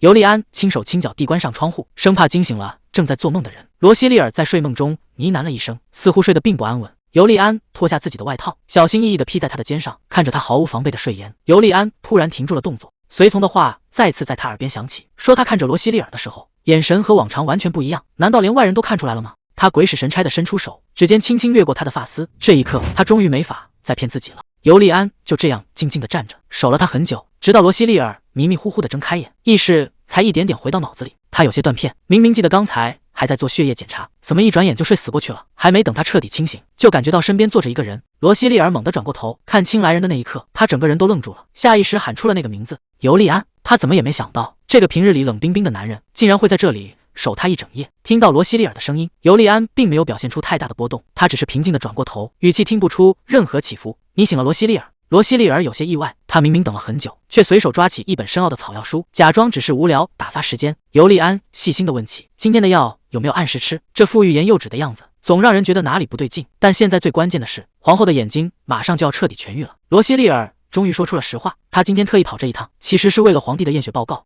原本皇后答应给他任何奖赏，可他偏偏选了最麻烦的一项，就是想亲手确认皇帝的状况。尤利安看着罗西利尔，低声坦白，以前总觉得你是那种祸国殃民的恶女，甚至因为你的家族背景，压根就没打算信任你。可这段时间的相处，让我发现自己错得离谱，原来你心里装的全都是病人的安危。尤利安突然认真起来，他说自己欠了罗西利尔一个大人情，可还没等罗西利尔反应过来，尤利安话锋一转，他语气严肃地叮嘱，以后绝对不许再这么拼命，你总是只顾着照顾别人，却把自己累得够呛。看着他那副不容拒绝的样子，罗西利尔只能乖乖点头答应。结果尤利安反手就发出了晚餐邀请，看这架势，要是罗西利尔敢说一个不字，他恐怕真的要生气了。罗西利尔答应了晚餐的邀请，尤利安顺势牵起了他的手，这只手明明已经很熟悉了，此刻却感觉比平时还要温暖。他担心尤利安会受凉，想把披风还回去，结果却被对方笑着调侃，说他明明自己更需要照顾。可就在这温馨的时刻，另一边的气氛却降到了冰点。罗克西斯眼神里没有一丝温度。如果当初没有失去赫米恩，局势或许完全不同，但这世上从来就没有如果。就因为那个女人的逃脱，马丁子爵的秘密彻底藏不住了。皇太子的人现在到处搜查，搞得罗克西斯狼狈不堪。虽然保住了最核心的情报，但他却付出了惨痛的代价。为了平息事态，他不得不割让出一大片领地，而接手这块肥肉的，偏偏是他在公爵位争夺战中最强劲的对手莉莉安娜。眼看着领地被死对头抢走，罗克西斯心里的怒火根本压不住，他死死盯着眼前的随从，逼问赫米恩到底什么时候能醒。罗克西斯现在最担心的就是那个女人手里握着证据，一旦她开口指证，所有的努力就全白费了。随从刚想点头附和，却被罗克西斯猛地掐住了脖子，他语气冰冷的警告，这种事绝对不能发生。发泄完怒火后，罗克西斯才假惺惺地松开了手，转头问起皇太子那边的动静。得知有10名骑士在守卫赫米恩，虽然这些人在他眼里不算什么，但对方却提到了一个名字：阿瑞斯·沃尔夫冈。作为公爵家的三儿子，现在竟然成了皇太子妃的贴身护卫。罗克西斯原本以为那个乱闯领地的小鬼早就该变成一具尸体被扔出去了，没想到罗西利尔竟然真的救了他，这让罗克西斯感到非常不爽。虽然那是他最疼爱的妹妹，但如果非要挡在路中间，那也只能当成麻烦处理掉。就在这时，春季宴会的邀请函送到了，罗克西斯冷笑着让下属回信，这场热闹他肯定要凑，既然大家都到齐了，也是时候去见见他那位亲爱的妹妹了。罗西利尔这个星期过得可一点都不轻松，一边要秘密研究皇帝的血液，一边还得操办春季宴会。他心里很清楚，这次宴会可不是为了玩。皇帝病重太久，皇室的威严已经大不如前了，现在所有人的眼睛都盯着皇后，只要她能稳住局面，就能证明皇室还没倒下。罗西利尔问杰里亚，参加宴会的贵族名单拿到了吗？杰里亚赶紧递上名单。罗西利尔打开名单，一个名字让他停下了动作，罗克西斯·卡西安，这个好几年没露面的人，这次竟然要参加宴会。他收起心思，转头问身边的杰里亚，赫米恩的情况怎么样了？杰里亚无奈地摇摇头，直到今天早上还是老样子。罗西利尔看着昏迷的赫米恩，按理说避花毒的药效该过了，可他为什么还没醒？这时间拖得太久了，事情明显超出了预料。罗西利尔让杰里亚拿来蜡烛，他凑近仔细观察，赫米恩的反应让他察觉到了不对劲，他立刻吩咐杰里亚把那种叫眼泪的药剂拿过来。这种药剂成分很特殊，除了能缓解干涩，还能在各种复杂的情况下看清病人的真实状态。罗西利尔把药水滴进赫米恩眼里，这可是确认情况的关键一步。看着药水渗入，罗西利尔的神色越来越凝重。杰里亚在一旁紧张地问：“殿下是不是出什么事了？”罗西利尔叮嘱杰里亚：“赫米恩的药方得换了，而且这里的守卫必须加倍，绝对不能出任何差错。杰里亚刚要答应，房门突然被猛地撞开，一名女仆慌慌张张地冲进来，大喊着出大事了。还没等罗西利尔反应过来，对方带回了一个惊人的消息：皇帝陛下出事了。消息传得飞快，另一边的皇后也立刻被惊动了，整个皇宫瞬间乱成一团。罗西利尔匆匆赶到，见到皇后，他强压下不安，先按照规矩向皇后问安。皇后看起来魂不守舍，直说自己什么都不知道。可罗西利尔低头一看，皇后的裙摆上竟然沾满了大片血迹。这血迹到底是怎么回事？罗西利尔顾不上多问，立刻转身冲向内室。他猛地掀开帘子，眼前的景象让他彻底僵住。皇帝陛下倒在床上，全身都在渗血。这诡异的场景让罗西利尔想起了一件可怕的事。就在这时，副首席医官急匆匆拿来了药剂，罗西利尔一眼就认了出来，大声喝止：“那可是止血剂！”副首席医官吓了一跳，他不明白，一个养在深宫的皇太子妃怎么会认得这种药。罗西利尔语气严厉：“如果现在用止血剂，陛下的情况只会更糟糕。”副首席医官急得直冒火：“陛下现在血流不止，不先止血还能怎么办？”罗西利尔却给出了一个让全场都傻眼的方案：如果这病真如他所想，现在不仅不能止血，反而得让血流出来。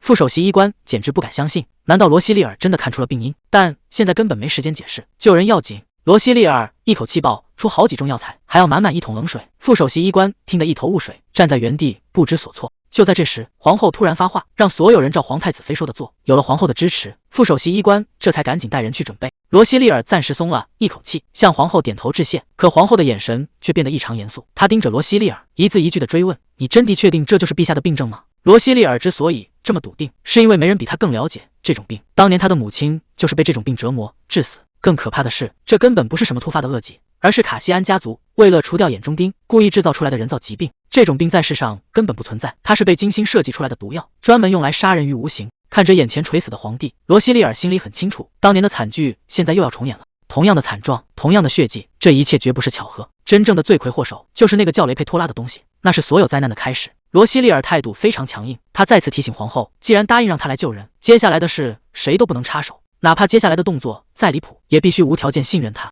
皇后最终还是点头了，不管发生什么，她都会在一旁等着。罗西利尔没再废话，拎起那桶发着蓝光的水，直接泼在了皇帝身上。这一桶水泼下去，全场死一般的寂静。罗西利尔敏锐地察觉到，暗处正有无数双眼睛盯着他，那是皇帝的影子暗卫。只要他刚才有一点异动，现在恐怕已经没命了。但这点程度还远远不够，他冷静地吩咐侍从再去拎一桶水过来，药草和种子油也要快，时间已经不多了。就在所有人还没反应过来时，皇帝身上竟然流出了绿色的液体。这诡异的一幕把在场的人都吓坏了。罗西利尔却很冷静，因为这正是他要找的睡眠毒素，只要把这些毒素逼出来，皇帝就有救了。就在这时，杰里亚带着药草及时赶到，最关键的药引子总算齐了，接下来的这一步才是真正的起死回生。看着杰里亚熟练的动作，旁边的侍从都看傻了，一个女仆怎么会对配药这么精通？罗西利尔心里很清楚，这种药他们曾为死去的母亲配过无数次，每一个步骤都已经成了本能，研磨、加热、精准稀释，两人配合的天衣无缝，根本不需要多余的眼神交流。这不仅仅是在救皇帝，更是在重温那段痛苦的回忆。但这一次，他们绝不会再让悲剧发生。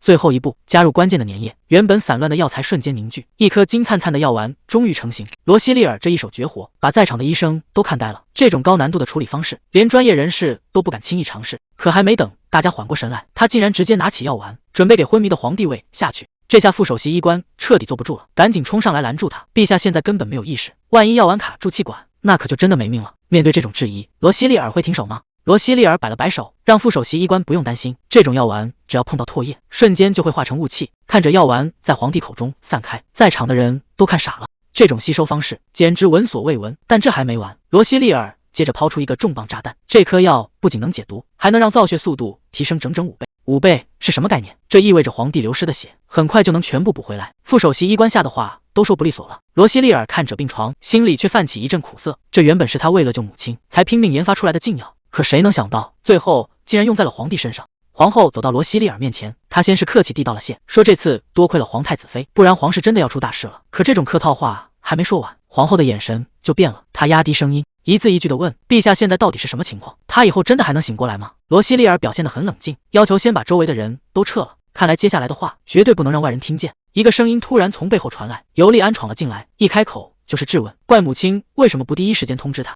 皇后倒也坦诚，直说自己确实下令封锁了消息，就是不想让他插手。看来这当妈的是不想让儿子跟着担惊受怕。罗西利尔在一旁看得明白，这皇室母子间的关系远比表面上要复杂得多。尤利安急得不行，上来就问皇帝的情况到底怎么样。罗西利尔只回了4个字：暂时没事。但这模棱两可的语气，反而让气氛变得更紧张了。罗西利尔转身走向一旁，拿出一颗隔音丸。尤利安看着罗西利尔的动作，一脸疑惑地问：“这是在干什么？”罗西利尔直接了当地告诉他，接下来的话必须绝对保密，甚至连皇帝的暗卫都不能听见。尤利安这下彻底愣住了，他没想到罗西利尔竟然早就察觉到了暗处的杀气。皇后在一旁看着这两人，忍不住笑着调侃说：“皇太子妃刚才的举动确实是有点挑衅的意思了。”皇后深吸一口气，直视着罗西利尔的眼睛，说自己已经做好了最坏的打算。罗西利尔先安抚道：“皇帝的情况其实正在好转。”但紧接着他提到了一个诡异的细节，刚才皇帝的体内竟然排出了一些奇怪的东西，这显然跟这场怪病脱不了干系。虽然血液检查的结果还没出来，但罗西利尔心里清楚，皇帝现在的病和他母亲当年的病一模一样。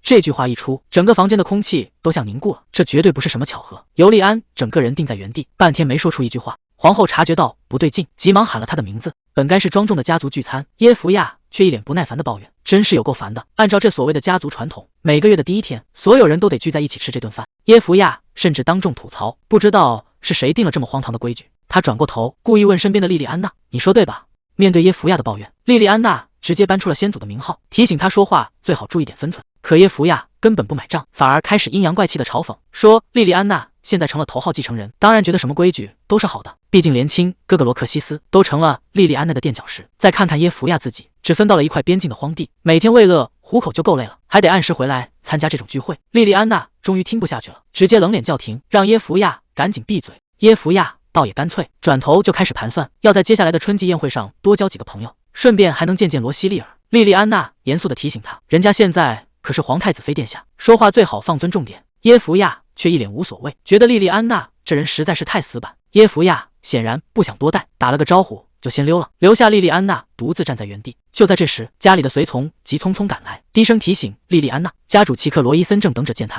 在这个节骨眼上被召见，换做别人恐怕要捏一把汗，可莉莉安娜却反常的笑了一下：“我这就过去。”转眼间，春季宴会这一天终于到了，整座城堡焕然一新，到处都透着热闹的气息。在众人的簇拥和忙碌下，罗西利尔完成了最后的梳妆。杰里亚看着眼前的罗西利尔，忍不住一顿夸，直说这身衣服简直是为他量身定做的。可罗西利尔却觉得有点太扎眼，商量着能不能把发饰弄得再简单点。结果杰里亚根本不松口，甚至还一副要哭出来的样子，求他千万别再剪了。罗西利尔只能无奈妥协，就这样硬着头皮去参加宴会。可看着镜子里那个华丽到极点的自己，他突然觉得有些陌生。不过转念一想，既然要变天了，那这张脸确实该换个活法了。说实话，这辈子还是头一回打扮得这么隆重。罗西利尔还没完全适应这身行头，一抬头，尤利安已经等在外面了。他这一身皇室礼服，显然也是为了今天的重头戏专门准备的。罗西利尔停下脚步，轻声叫了他的名字：“尤利安。”罗西利尔走上前，轻声问了一句：“等很久了吗？”尤利安转过身，盯着他看了好半天，却一句话也没说。罗西利尔心里咯噔一下，他怎么突然皱起眉头了？难道是这身裙子出了什么问题？他有些不自信地问：“怎么了？是不是穿得太夸张了？”尤利安终于开口了，他摇了摇头说：“一点也不夸张。”尤利安看起来还是心事重重，他在担心什么？没时间多想了，他牵起罗西利尔的手，该出发了。随着大门缓缓开启，皇太子和皇太子妃正式入场，全场屏住呼吸，向帝国的月亮。皇后陛下行礼。皇后优雅地宣布，春天已经降临，宴会正式开始。所有人都在尽情狂欢，要把烦恼通通忘掉。罗西利尔一露面，就成了全场的焦点，名媛们围着他赞不绝口。大家都在私下议论，说他的医术比御医还厉害，竟然亲手治好了皇后。看来消息传得比想象中还快。还没等他客套完，一个身影突然冲了过来，耶弗亚紧紧抱住他，嘴里还念叨着想死他了。这突如其来的关心，让原本客气的气氛瞬间变了样。看着耶弗亚这么热情，旁边的贵族们都羡慕坏了，还以为他们是感情深厚的亲姐妹。可谁能想到，这全都是演出来的。罗西利尔心里比谁都清楚，以前在家里的时候，这个女人恨不得把他踩进泥潭里，现在看他成了皇太子妃，竟然又换了一副面孔贴上来。既然对方这么碍眼，罗西利尔也只能礼貌地回一句：“好久不见。”罗西利尔这招反击真是绝了，他温柔地伸手帮耶弗亚整理头发，嘴里却在提醒对方注意场合。他故意当着所有人的面说：“是不是因为太焦急跑过来，连头发乱了都没发现？”这话听着是在关心，实际上却是在告诉大家，这位卡西安家的二小姐不仅仪容不整，还是个离了女仆就照顾不好自己的巨婴。耶弗亚这下彻底懵了，原本想来显摆亲密，结果反被扣上了一个不稳重的帽子。看着周围人赞叹罗西利尔大度，耶弗亚只能尴尬的陪笑。这哑巴吃黄连的滋味，恐怕只有他自己知道了。谁能想到，这场看似浪漫的开场舞，竟然是一次秘密的情报交换。尤利安一边带着罗西利尔旋转，一边在他耳边低声透露，那个从不参加宴会的罗克西斯，这次突然现身，绝对有问题。他已经暗中调查过对方的随行名单，可惜光看名字还找不出什么实质性的破绽。看来尤利安也察觉到了危险。罗西利尔没有任何犹豫，直接让他把那份名单交给自己。尤利安压低声音报出了名单上那几个致命的名字，这些人可不是什么普通护卫，而是卡西安家族专门培养的暗杀高手。最反常的是，这支特种骑士团向来只听命于家主，也就是罗西利尔的父亲齐克罗伊森，绝不该出现在罗克西斯的随行名单里。罗西利尔心里很清楚，他父亲绝不会在皇宫这种地方乱来，除非是罗克西斯私自调动了这股力量。尤利安一边带着他旋转，一边抛出了那个最致命的问题：你觉得他们的目标会是谁？罗西利尔给出了那个确定的答案：赫米恩·马丁。他的语气非常笃定，除了这个人，对方绝没有第二个目标。尤利安低声承诺，会派更多骑士去守护宫殿。他靠的实在太近了，近到让人有些不知所措。他以前也是这样的吗？就在这暧昧的瞬间，外面突然传来一阵惨叫，出大事了！皇家医务室起火了，大火瞬间吞噬了整座建筑，这绝对不是意外。皇后厉声质问：“你说起火是什么意思？”面对突如其来的噩耗，整个宴会厅瞬间乱成一团，火势蔓延的比想象中还要快。罗西利尔环顾四周，那个人呢？怎么偏偏在这个时候不见了？尤利安，他立刻叫住身边的男人。尤利安没有丝毫犹豫，立刻下令召集所有骑士，必须在局面失控前封锁宴会厅并控制火势。快，动作快点！尤利安带着人火速赶往现场。宴会厅里已经乱成了一锅粥，医务室离这里明明很远，火势按理说烧不到这儿，但恐惧还是在人群中疯长，甚至有人已经打算逃跑了。全都给我安静！皇后的一声怒喝让嘈杂的现场瞬间死寂。她冷冷地扫视全场，骑士团已经出发了，火很快就会被扑灭，拿出你们身为贵族的体面来！局面总算被强行压了下来。罗西利尔在旁边看着这一切，原来这才是皇后真正的样子。有皇后坐镇宴会厅，这里暂时出不了乱子，真正的麻烦在医务室那边。失踪的罗克西斯，还有这场突如其来的大火，这一切绝对是他干的。尤利安虽然已经赶过去了，但对手可是罗克西斯，哪怕面对的是皇太子，那疯子也绝不会轻易罢手。所以我必须亲自过去，只要父亲还没下令，罗克西斯就不敢对我拔剑，更何况他现在还不想让我死。皇太子妃殿下，您现在不能离开这里！守卫死死拦住去路，气氛一下子僵住了。既然这样，阿瑞斯大人，罗西利尔不慌不忙地叫出了那个名字。阿瑞斯本来还想推辞，可罗西利尔根本不给他机会，他当着守卫的面撒了个谎，说是尤利安亲口交代的，因为外面太危险，特意让阿瑞斯贴身护送。这下轮到阿瑞斯头疼了，这女人居然拿皇太子当挡箭牌，虽然明知道他在胡说八道，但这种时候他也只能硬着头皮配合演下去。没错，确实是殿下派我来护送皇太子妃的。守卫们果然不敢再拦，既然是阿瑞斯大人护送，那我们就放心了。看来这家伙在骑士团里的威信比想象中还要高。罗西利尔带头冲了出去，走吧，阿瑞斯大人。等他们赶到的时候，阿瑞斯忍不住发出一声惊叹，眼前的景象简直像被狂风扫过一样，守卫们横七竖八倒了一地。罗西利尔顾不上这么多，他现在只想立刻冲进宫殿。阿瑞斯突然大喊一声：“小心！”一道寒光破空而来，直逼罗西利尔的要害。就在这千钧一发之际，阿瑞斯瞬间拔剑，硬生生挡下了这起偷袭。等等，罗西利尔盯着地上的暗器，那是一根漆黑的细针，这东西他再熟悉不过了。鲁利奥斯，罗西利尔对着树影冷冷开口：“身为卡西安的附属家族，你竟敢对主子亮獠牙！”话音刚落，一个穿着黑色斗篷的男人缓缓从树后走了出来，他蒙着面，眼神里透着一股肃杀之气。果然不出所料，在那个专门玩弄毒针的家族里，能有这种身手的只有长子伊安。罗西利尔心里已经有了底，伊安绝不会无缘无故出现在这，唯一的解释就是他接到了罗克西斯的死命令。伊安恐怕怎么也没想到，他的目标名单里竟然会出现卡西安家族的人。这种时候，家族的名号就是最好的挡箭牌。罗西利尔直视着眼前的伊安，语气里没有一丝退缩。刚才的冒犯我可以当作没发生过，给我让开！这气场直接把伊安给镇住了，他愣在原地，竟然真的没敢再动一下。罗西利尔看都不看他一眼，带着阿瑞斯径直走过。伊安还想拦阿瑞斯，结果阿瑞斯直接笑了。到底谁才是这里的入侵者？他一边拔剑一边问罗西利尔：“殿下，这家伙是直接抓活的吗？”罗西利尔语气平淡：“能抓活的最好。”阿瑞斯领命出手，剑光落下的瞬间，战斗正式打响。听着窗外传来的金属撞击声，罗西利尔没有回头，现在只能相信阿瑞斯了。他必须抓紧时间去完成只有他能做的事。这走廊安静的太不正常了，连个守卫的影子都看不见。罗西利尔心里只有一个念头：赫米恩千万不能出事。他提着裙摆快步往前赶，可就在转弯的一瞬间，眼前的景象让他彻底愣在了原地。这里到底发生了什么？原本华丽的房间，现在简直像被洗劫过一样，到处都是翻找和破坏的痕迹。看来对方是把这儿翻了个底朝天。不过万幸的是，现场并没有留下血迹，这说明赫米恩暂时还没事。罗西利尔冷静了下来，如果罗克西斯真的找到了人，以他的手段，这里绝不会只是乱成这样。再加上外面的守卫还在死命抵抗，这只能说明一件事：对方还没得手。罗西利尔不放过任何一个角落，脚步声在空荡荡的屋子里格外清晰。阿瑞斯轻松制服了伊安，焦急地喊道：“殿下，您没事吧？”看折倒在地上的伊安，罗西利尔还以为人已经没气了。阿瑞斯检查了一下，说人还活着，问他该怎么处理。总带着个半死不活的刺客也不是办法。罗西利尔当机立断，先把这家伙关进地牢里，等一切安顿好。阿瑞斯问他要不要回宴会厅，罗西利尔摇了摇头。赫米恩失踪了，他坚持要亲自去找人。阿瑞斯却觉得这太冒险，连人在哪都不知道，去了又能干什么？罗西利尔根本听不进去，哪怕要亲自上阵，他也顾不得那么多了。他猛地提起裙摆，头也不回地冲了出去。现在每一秒钟都至关重要。罗西利尔现在没心思解释，只希望一切能按计划进行。阿瑞斯在后面紧追不舍，一边跑一边喊，好歹告诉他目的地在哪。罗西利尔突然提议，与其这么提着裙子跑，不如让他抱着他冲过去更有效率。阿瑞斯停下脚步愣了一下，罗西利尔嘴上说着是因为裙子太重才让他抱着跑。阿瑞斯心里很清楚，这肯定不是唯一的理由。虽然这位殿下的心思总是让人捉摸不透，但阿瑞斯知道他做的决定从来没出过错。既然选择了信任，那就没什么好犹豫的。他稳稳地背起罗西利尔，低声询问接下来的目的地，只要他指个方向，他就会带他冲过去。罗西利尔指明了方向，要去城墙边那个偏僻的瞭望塔。阿瑞斯虽然满心疑惑，但还是背着他一路狂奔。等到了地方，阿瑞斯还笑着调侃，问他是不是在这里藏了什么宝贝。话音刚落，草丛里突然传出异响，一个黑衣杀手正提着刀慢慢逼近。阿瑞斯的笑容瞬间消失，这下麻烦大了，这里藏的根本不是宝贝，而是索命的陷阱。罗西利尔根本没打算废话，他低声问了一句，能不能直接拿下。阿瑞斯瞬间拔剑冲了出去，动作快得让人根本看不清。他最讨厌的就是拖泥带水，既然要动手，那就必须速战速决。罗西利尔赶紧提醒，千万别把人弄死了，毕竟活口比尸体更有用。阿瑞斯头也不回地应了一声，手里的剑已经死死压住了对方，这下看他还能往哪跑。就在这时，一个熟悉的声音从罗西利尔身后传来，罗克西斯竟然在这个时候出现了。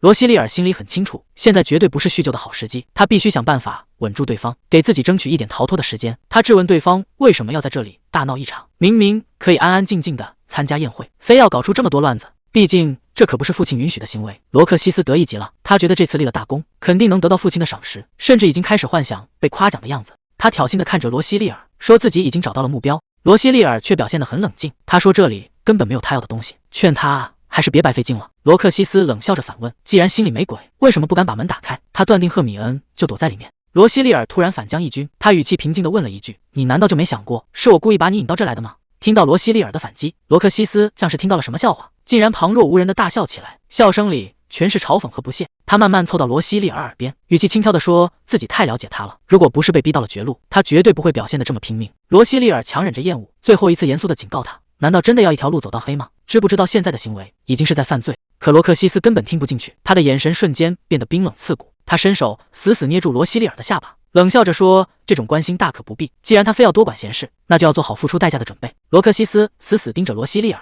语气里充满了威胁，他说，就算他成了皇太子妃，骨子里也依然流着卡西安家族的血，这辈子都别想摆脱家族的控制。在他眼里，罗西利尔根本没有选择的余地，除了乖乖听话，他什么都做不了。所以现在最好的做法就是闭嘴。看着罗西利尔沉默不语，罗克西斯冷笑着松开了手，他说，叙旧的事可以等会儿再谈，现在还有更麻烦的事情要处理。他转头看向远处的阿瑞斯，眼神里闪过一丝狠毒，在他看来，那个碍事的家伙就像只小虫子，必须立刻清理掉。罗克西斯猛地拔出长剑，他绝对不允许有人把今天的事说出去。为了灭口，他已经准备好要大开杀戒了。两把剑死死抵在一起，谁也不肯后退半步。近距离的博弈最考验体力，空气里全是金属摩擦的刺耳声。罗克西斯冷笑着开口，嘲讽对方现在的样子看起来很狼狈，似乎他还是那个掌控全局的人，但这种挑衅更像是虚张声势。阿瑞斯咬牙坚持着，现在的局面已经到了白热化，只要谁先泄了那口气，胜负马上就会见分晓。远处的罗西利尔敏锐地察觉到了不对劲，看着阿瑞斯略显僵硬的动作，一个大胆的想法冒了出来，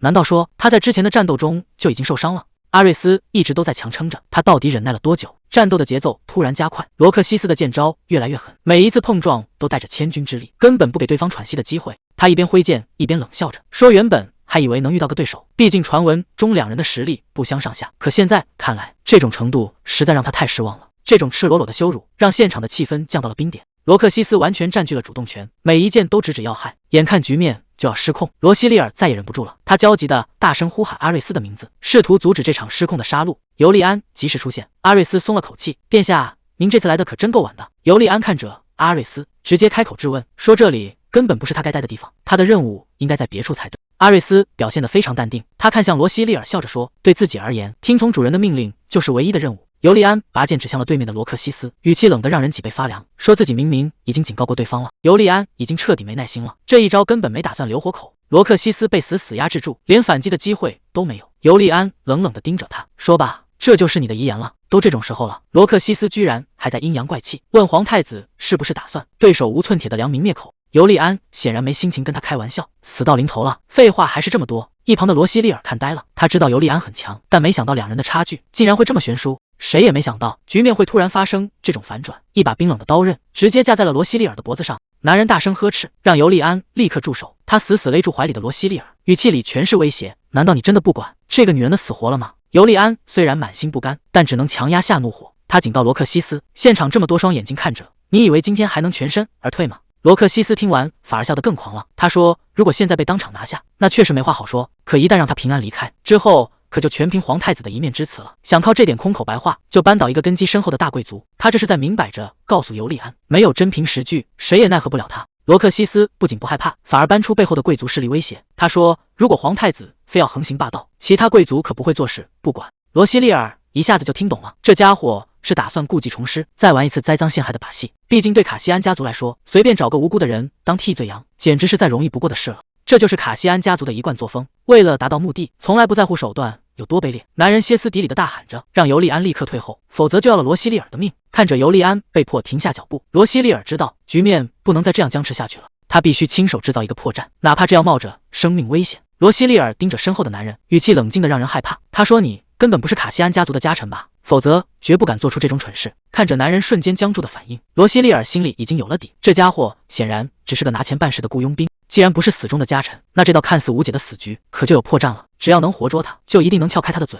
家臣或许会为了家族死守秘密，但雇佣兵可没这种顾虑。他就是指证罗克西斯最好的证据。罗西利尔眼神一冷，手已经悄悄伸向了裙摆深处，那里藏着他最后的底牌。远处的罗克西斯察觉到了不对劲，局面似乎正在脱离他的掌控。他疯狂地咆哮着，命令雇佣兵立刻执行最终计划。这突如其来的变故让雇佣兵也愣了一下，他显然没料到罗克西斯会这么急着杀人灭口。可下一秒，罗西利尔直接捏碎了手中的药瓶，强效药剂瞬间在两人之间炸开。这药效猛得惊人，刚才还不可一世的男人连哼都没哼一声就栽倒在地。罗西利尔拍了拍裙摆上的灰尘，这场挟持闹剧该收场了。远处的罗克西斯气得破口大骂，他怎么也没想到精心准备的杀招竟然被反杀了。他终于坐不住了，猛地甩出一个沉甸甸的布袋。布袋落地的一瞬间，周围竟然开始冒出危险的火花。这东西一旦炸开，后果简直不堪设想。罗西利尔立刻意识到情况不对，可距离已经来不及了。尤利安发疯似的大喊快跑，他根本顾不上自己的安危，整个人直接朝着罗西利尔冲了过去。那颗红球瞬间炸裂开来，刺眼的强光吞噬了周围的一切。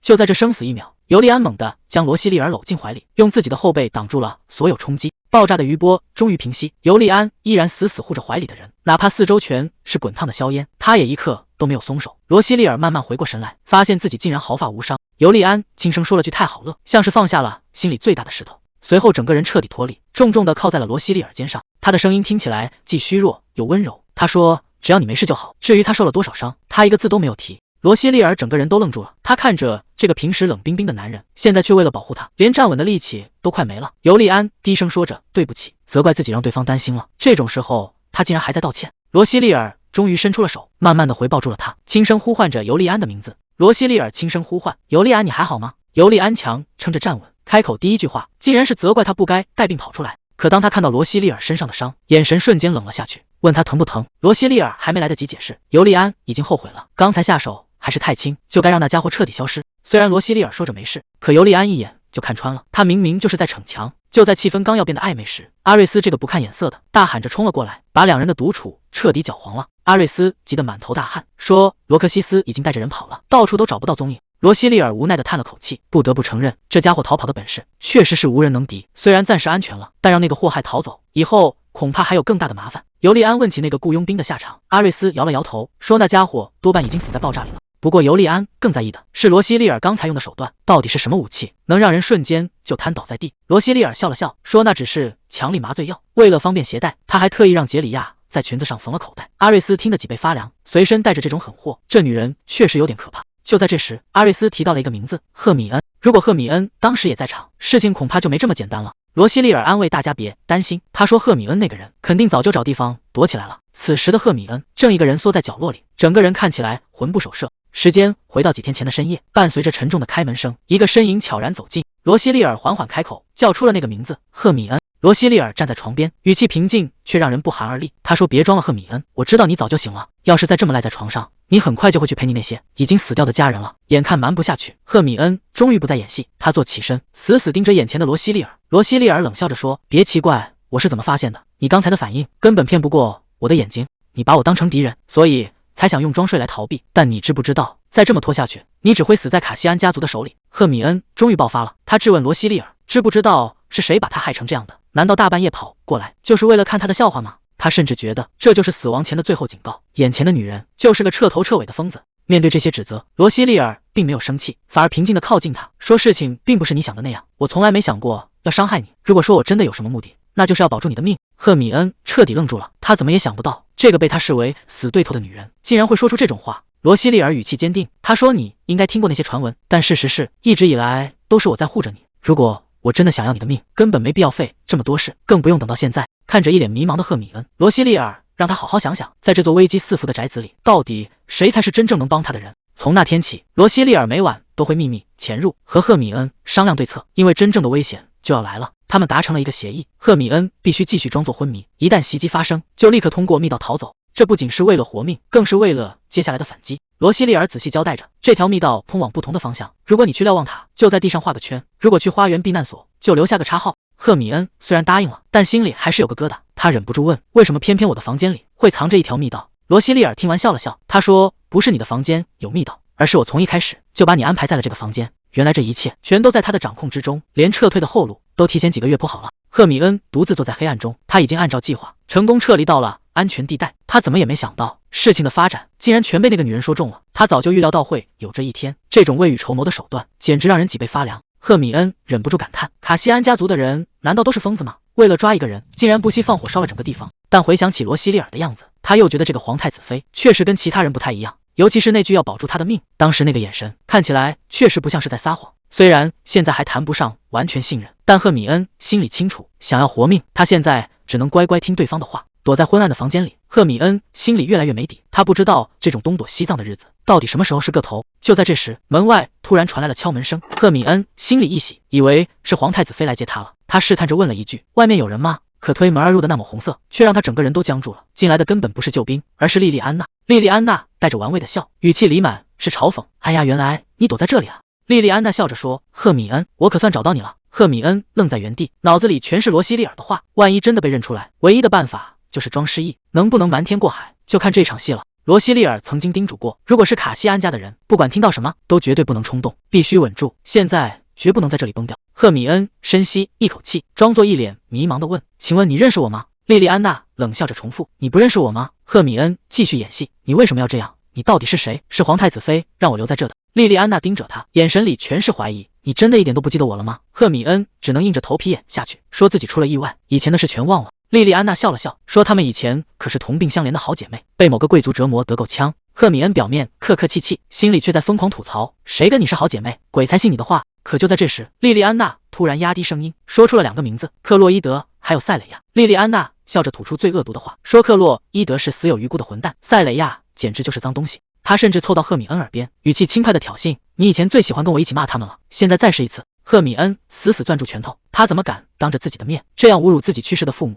心里的怒火已经烧到了头顶，他真的快要忍不住了。就在这失控的边缘，罗西利尔的声音再次响起：“记住，面对卡西安家的人，不管听到什么都绝对不能冲动。”赫米恩在心里疯狂告诫自己，必须忍住，如果现在露了馅，这仇就永远没法报了。他强撑起一个笑容，假装只是刚想起一些零碎的片段。莉莉安娜故意提起那两个名字，还装出一副关心的样子，确认那是不是他的父母。赫米恩顺着话演了下去，眼神里全是迷茫。难道他们真的是我的爸爸妈妈吗？莉莉安娜压低声音，抛出了精心准备的谎言。她说那两个人根本不值得留恋，他们是虐待女儿的人渣。看着赫米恩震惊的样子，莉莉安娜笑得更深了。她觉得这个女孩已经完全掉进了自己的陷阱。莉莉安娜不打算放过她，非要让她把记得的事全都交代清楚，还美其名曰是为了帮她恢复记忆。赫米恩心里乱成一团，到底该说多少？万一哪句话跟之前的谎话对不上号，那可就全穿帮了。莉莉安娜盯着他的脸，语气越来越冰冷。你在犹豫什么呢？我们以前可是无话不谈，难道你还有什么秘密是不能说的吗？这步步紧逼的架势，赫米恩快要退无可退了。就在这时，大门被猛地推开，罗西利尔带着阿瑞斯直接闯了进来。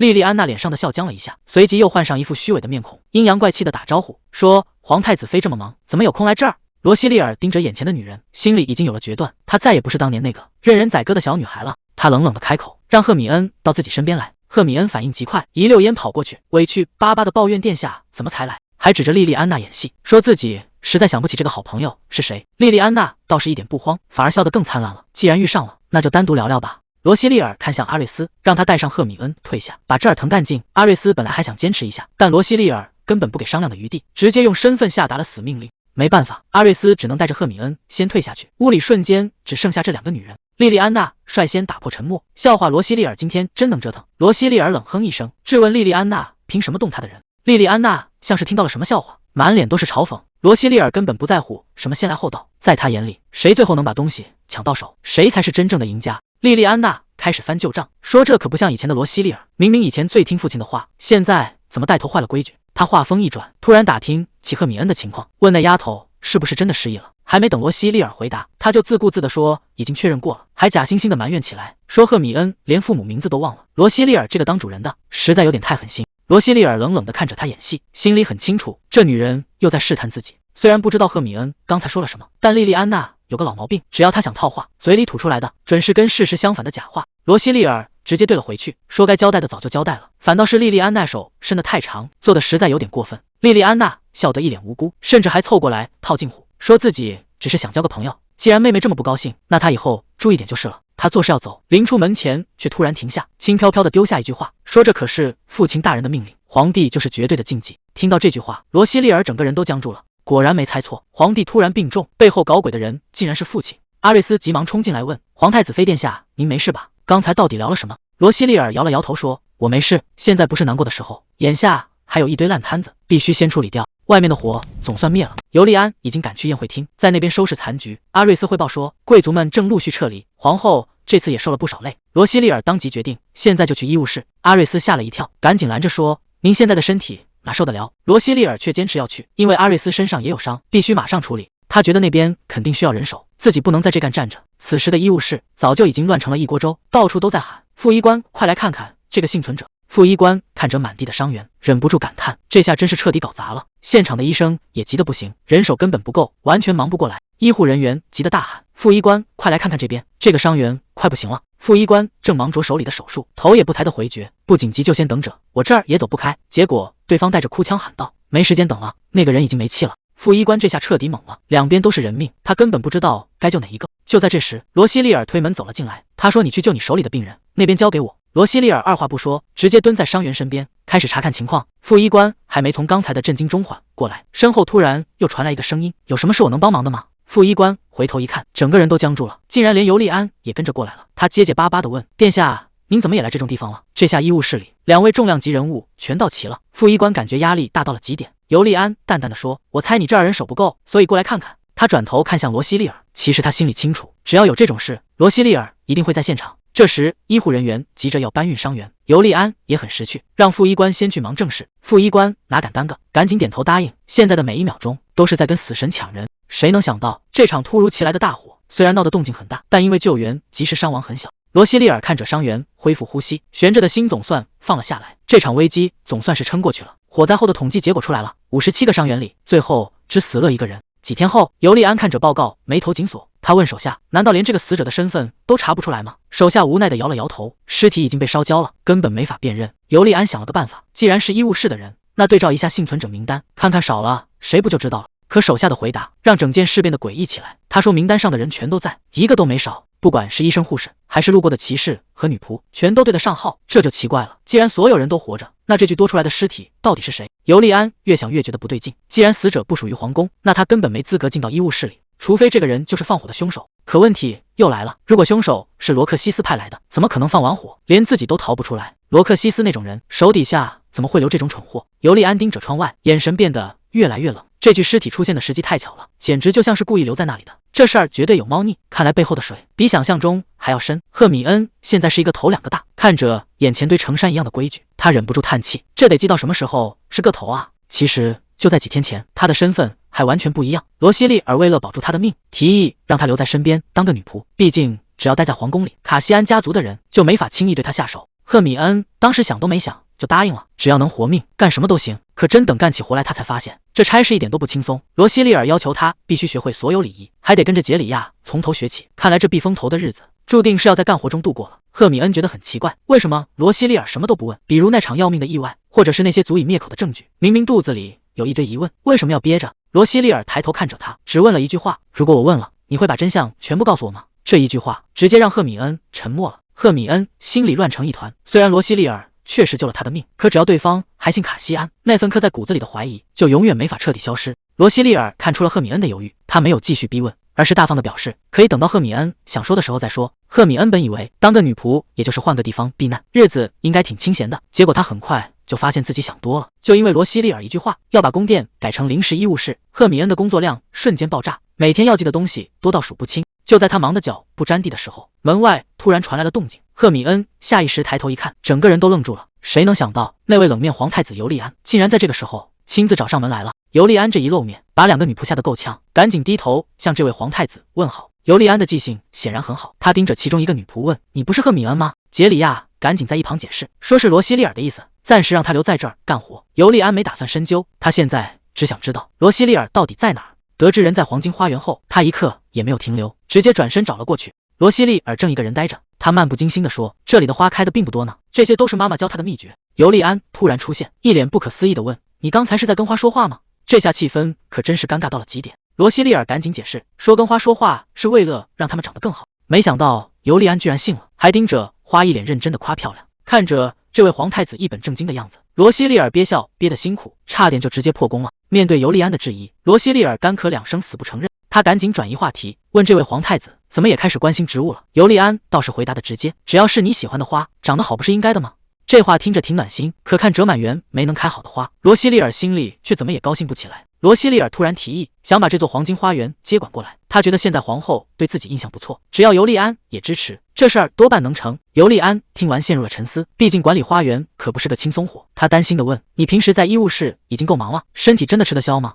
罗西利尔急忙点头。尤利安还是不放心，毕竟他还要给皇帝治病，哪还有闲工夫去折腾花园？罗西利尔这才反应过来，原来他是怕自己分心耽误了正事，但他态度非常坚决，说就算没时间也得挤出时间来，因为这座花园里全是稀有植物，如果能好好利用，不仅能做出更好的药，甚至连那些罕见的怪病都有救了。罗西利尔最后放出大招，说这花园里的药甚至能治好皇帝。尤利安听完只能无奈叹气，说到底他心里装的还是治病救人。不过他最终还是松了口，只要皇后那边没意见，他绝对支持。罗西利尔兴奋地一把抓起他的手道谢，这突如其来的亲近让尤利安有些不知所措。看着眼前的局面，罗西利尔心里总算松了口气，这一步总算是迈出去了，他终于能名正言顺地研究那些稀有植物了。另一边的气氛却降到了冰点，奇克罗伊森公爵冷冷地开口，指责罗克西斯做了多余的事。他盯着罗克西斯，语气里满是不悦：“你这次真的过火了。”面对父亲的责难，罗克西斯只能低头认错。奇克罗伊森公爵提醒他，皇太子可不是吃素的，这段时间最好给他夹起尾巴做人。接着公爵又看向一旁的莉莉安娜，确认他有没有把警告带给那个孩子。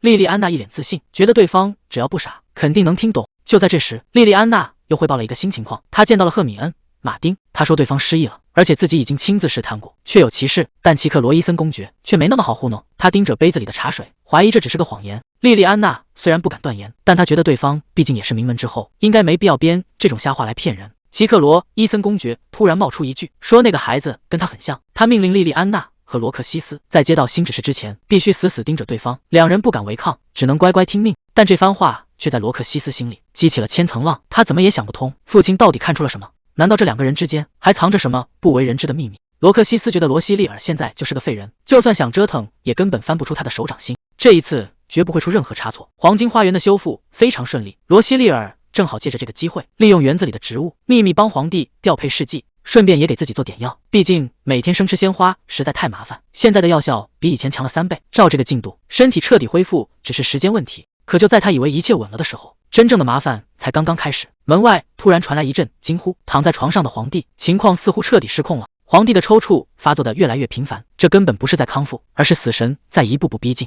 虽然拿到了黄金花园的使用权，但罗西利尔心里很清楚，那种毒素极其顽固，光靠这些花草根本无法根除。总觉得哪里不对劲，一定是漏掉了什么关键信息。就在这时，深夜的走廊里传来了脚步声，尤利安在这个时候出现，显然没打算让这件事情平安收场。尤利安冷冷地问：“审讯有结果了吗？”随从无奈地摇了摇头，那家伙嘴硬得很，一个字都不肯往外蹦。看来卡西安的家臣们都被喂了某种禁止毒药，只要敢开口背叛，立刻就会没命。既然审讯走不通，尤利安直接换了个方向。火灾里那具无名尸体到底查清楚没有？随从赶紧递上报告，果然不出所料，上层有几个医护人员就在最近突然彻底失联了，这绝对不是巧合。看来有人为了掩盖真相，已经开始清理现场了。失踪的人里有2个休假后就再也没回过家，家里人已经找疯了。第一个是雷内尔，15岁就进宫当学徒，本来正一心准备考执照。第二个是杰洛伊，去年刚靠着推荐升了职，前途原本一片大好。最后一个是法布里奥，虽然起步比别人晚，但上个月刚调进核心部门。这3个人全都在火灾发生的那天彻底人间蒸发了。尤利安看着名单，心里已经有了答案，那天被烧焦的尸体肯定就在这3个人当中。这地方比预想的还要大，真要一本本翻过去，恐怕得花上好几年。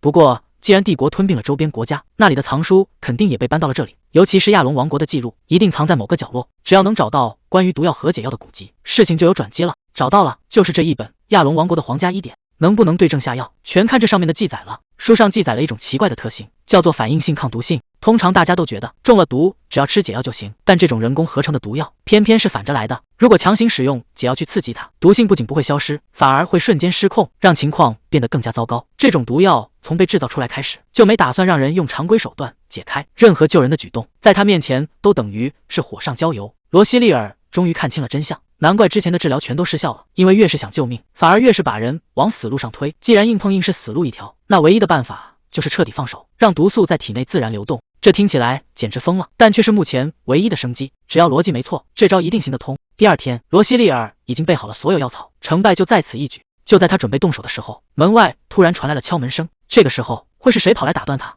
推门进来的竟然是尤利安。他先是客气地问了一句：“现在方便说话吗？”罗西利尔放下手里的活，还没来得及多想，就发现尤利安的神色异常严峻。他不仅平退了左右，甚至还想换个更隐蔽的地方。显然接下来的话绝不能让第3个人听见。尤利安开门见山，直接抛出了一个重磅消息。他说在那些中间派的医师里，竟然藏着罗克西斯安插的眼线。虽然早就猜到会有间谍，但谁也没想到对方竟然已经渗透得这么深了。尤利安的语气非常笃定，听得出来，关于间谍这件事，他手里肯定已经掌握了实锤。就在2人还在商量医馆那场大火的后续时，房门突然被猛地推开，女仆慌慌张张地跑进来，说：“皇后陛下有急事召见。”昏迷了这么久的皇帝陛下，竟然在这个节骨眼上睁开眼了。尤利安赶紧上前试探，可无论怎么询问，对方都没有任何回应。虽然对声音有反应，但整个人就像丢了魂一样，完全没法交流。这是绝对有蹊跷。按照原本的计划，他根本不该现在醒过来。罗西利尔当机立断，准备先抽血看看情况。他刚准备抽血采样，结果这一针下去，直接捅了马蜂窝。皇帝突然发出一声惨叫，整个人开始剧烈挣扎，把旁边的皇后吓得够呛。这下麻烦大了。罗西利尔立刻意识到是自己开的药和原本的毒素在皇帝体内彻底撞在一起了。就在屋里乱成一团的时候，医官们闯了进来，一进门就被眼前的景象吓傻了。看着皇帝在床上痛苦挣扎，医官们急得直跳脚，连声追问这到底是怎么回事。罗西利尔一边稳住局面，一边解释这是毒素在排斥，情况比预想的还要复杂。医官们提议赶紧加大药量，想强行把毒素压下去，结果被罗西利尔一口回绝，绝对不行，现在必须放任毒素流动，否则之前的努力全都要打水漂了。场面已经快压不住了，罗西利尔让医官们赶紧按住皇帝，他必须立刻注射药物。可医官显然没那个胆子，他担心一旦放任毒素扩散，皇帝的命就彻底保不住了。罗西利尔心里很清楚，他们之所以不敢动手，是怕万一皇帝死在手术台上，他们可就不止失掉脑袋那么简单了。要不是皇帝现在抽搐的太厉害，他早就自己豁出去了。就在没人敢上前的时候，尤利安突然走了过来，问是不是只要按住皇帝就行。医官们还在旁边拼命劝阻，说这种法子根本没把握，实在是太冒险了。罗西利尔没有反驳，只是冷静地回了一句：“没错，这确实非常危险，但这个法子绝对管用，而且必须马上动手。”尤利安二话不说，直接死死按住了疯狂挣扎的皇帝。这一幕把医官们吓得够呛，嘴里一直喊着不可能。罗西利尔没心思理会旁人，他必须先让皇帝安静下来。幸好他早有准备，这支药剂只要打下去，之前那些乱七八糟的药效就全给废掉了。皇帝挣扎得越来越凶，整个床铺都在剧烈晃动，局面眼看就要失控。罗西利尔大喊一声，就趁现在，他看准时机，猛地将针头扎了进去。尤利安在旁边拼尽全力，死死按住皇帝，不让他乱动。罗西利尔盯着药剂，小声提醒再坚持一下，只要这一管药全部推完，情况就能稳住。随着最后一滴药液进入体内，罗西利尔长舒一口气，总算是搞定了。罗西利尔让尤利安再搭把手，得一直按到止血为止。尤利安问这得等多久，罗西利尔说快的话5分钟，慢的话也就10分钟的事。看着周围那群不知所措的人，罗西利尔冷静地解释，等皇帝安静下来，他还要进行下一步抽血。没人知道他为什么这么有把握。其实皇帝之前用的药，还有刚才打进去的那一针，全都是他亲手调配的。这世上恐怕没人比他更懂这种毒，因为这正是当年夺走他母亲性命的罪魁祸首。为了这一刻，他已经暗中研究了整整好几年。现在他必须站出来，因为只有他心里最有数。随着皇帝安静下来，罗西利尔示意尤利安现在可以松手了。他说人已经稳住了，暂时不会再闹腾。皇后这才放下心，可旁边的医官们却直皱眉，觉得这毒性强的有点邪门。罗西利尔转过身交代，虽然命保住了，但皇帝一时半会还醒不了。他的眼神里透着一股狠劲，不管接下来要付出什么代价，他都一定要救活这个男人。尤利安主动提起了那个还没聊完的话题，罗西利尔立刻反应过来，是关于那个间谍的事。尤利安直接给出了3个名字：雷内尔、杰洛伊，还有法布里奥。这些面孔，罗西利尔在皇宫里见过无数次，但事情远比想象中复杂。原本以为间谍潜伏不久，结果尤利安却说，那个叫杰洛伊的人竟然已经在皇宫待了整整5年。尤利安提到，当年的春季宴会上曾出现过一具没人认领的焦尸。他查遍了所有人的名单，发现那些长期留在宫里的人早就跟家里断绝了往来。这些人就像完全变了个人，甚至连身份都被调包了。尤利安怀疑这背后跟一个擅长易容的家族有关，那就是阿拉菲尔家族。罗西利尔若有所思，这个家族的名号他确实早有耳闻。尤利安觉得，只要派人盯着那3个嫌疑人，就能抓到潜伏在宫里的间谍。但罗西利尔很清楚，对方可是易容和潜行的专家，光靠守卫根本没用。既然他们不出来，那就只能想办法逼他们自己露出马脚。他想起赫米恩是个演技派，正好可以利用一下。就在这时，赫米恩推门走了进来，显然他也没想到皇太子竟然也在这里。罗西利尔开门见山，让赫米恩明天当众宣布自己的记忆已经恢复了。赫米恩整个人都愣住了，完全没明白这是什么套路。罗西利尔解释说，御医里藏着敌人的间谍，而对方的目标一直就是赫米恩。之前因为他失忆了，间谍才一直躲在暗处观察，可一旦他想起了什么，对方绝对会坐不住的，所以他必须演一场戏，假装在御医面前找回了记忆，只要鱼儿咬钩，真相就能大白。赫米恩听完计划，心里开始打鼓。他问罗西利尔自己是不是被当成了诱饵，他甚至怀疑这根本不是为了抓什么间谍，而是罗西利尔想借刀杀人，彻底除掉他这个麻烦。罗西利尔看出了他的顾虑，解释说会安排替身出场，赫米恩本人并不会有危险。接着罗西利尔压低了声音，他说抓间谍只是第一步，他真正的目的是要把整个卡西安家族彻底铲除。罗西利尔自揭伤疤，他说自己的母亲也是死于卡西安家族的毒手，在那群人眼里，母亲不过是个被利用的工具。他把手搭在赫米恩肩上，语气变得非常诚恳。他说自己完全理解那种想复仇的心情，既然大家有着共同的敌人，那就联手吧，只要能抓住罗克西斯的间谍，就能让那些人付出代价。面对罗西利尔的请求，赫米恩沉默了片刻，最终还是点头答应了。赫米恩终于想通了，如果罗西利尔真的想害他，当初在那场大火里根本没必要冒死救他。他主动道了歉，为自己刚才的怀疑感到羞愧。罗西利尔拉住他的手，感谢他愿意交付信任。既然计划已经定下，赫米恩最关心的就是那个替身到底是谁。尤利安叫出了阿贡的名字，他的指令非常直接，从今晚开始，阿贡要戴上假发，睡在赫米恩的床上，让一个大男人去扮女仆。这计划听起来虽然离谱，但确实是目前最稳妥的办法。阿贡主动走上前，让赫米恩别紧张，他得仔细观察一下他的发型，好去准备一顶一模一样的假发。尤利安在一旁解释，在所有亲卫骑士里，阿贡的身形和赫米恩最像，而且他的潜伏手段也是顶尖的，交给他再合适不过。搞定了替身，罗西利尔开始考虑下一步怎么才能把那些药剂师全引出来。尤利安问他是不是已经有了主意，罗西利尔说自己手里有一个筹码，只要抛出去，没有任何一个药剂师能拒绝。他立刻下达了指令，让人把消息散布出去，就说明天太子妃要去黄金花园采药。采药的消息一传开，雷内尔兴奋的不行，可旁边的杰洛伊却一脸阴沉，让他赶紧闭嘴。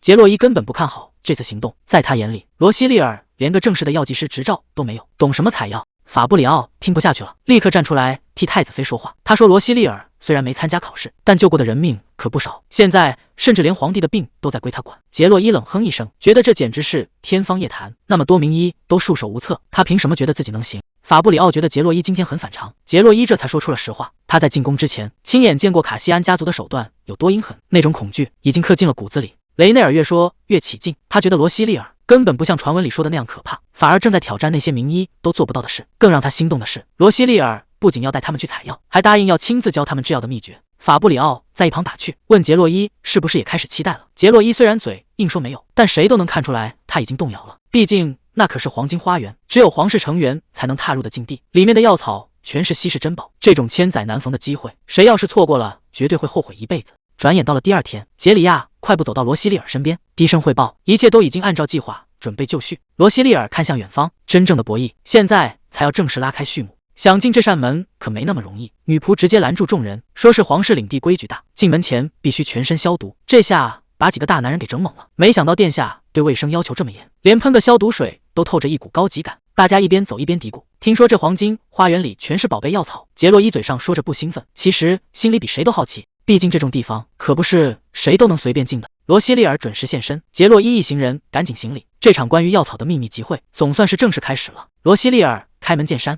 说，今天要带大家认认好东西，这些知识以后绝对能救命。众人听的那叫一个认真。罗西利尔指着眼前的白花介绍，这药草叫杰奎里亚，是做再生药膏的核心材料，效果那是没得说。不过采摘这花有个讲究，罗西利尔拿起剪刀亲自演示，必须先精准地剪掉花瓣，每一个动作都大有深意。一旁的赫米恩却没说话，只是死死盯着那把剪刀。就在演示的关键时刻，剪刀啪嗒一声掉在地上，赫米恩突然捂住脑袋，看起来痛苦到了极点。罗西利尔赶紧上前询问，语气里全是担心，可他心里却在冷笑，这演技确实没话说，这出戏演得刚刚好，已经足够让周围的人起疑心了。罗西利尔故意伸手想去帮忙，想看看对方还能怎么演，结果赫米恩反应极大，猛地一下甩开了他的手，这下场面彻底僵住了。围观的医官们议论纷纷，大家心里都在犯嘀咕，这好端端的怎么突然就变了脸呢？罗西利尔直接冷脸质问，问赫米恩到底想干什么？这语气听得人心里发毛。赫米恩赶紧低头道歉，借口说身体不舒服想去休息。看着赫米恩匆忙离开的背影，罗西利尔倒是一点没受影响，转过头就招呼大家说，咱们继续讲课。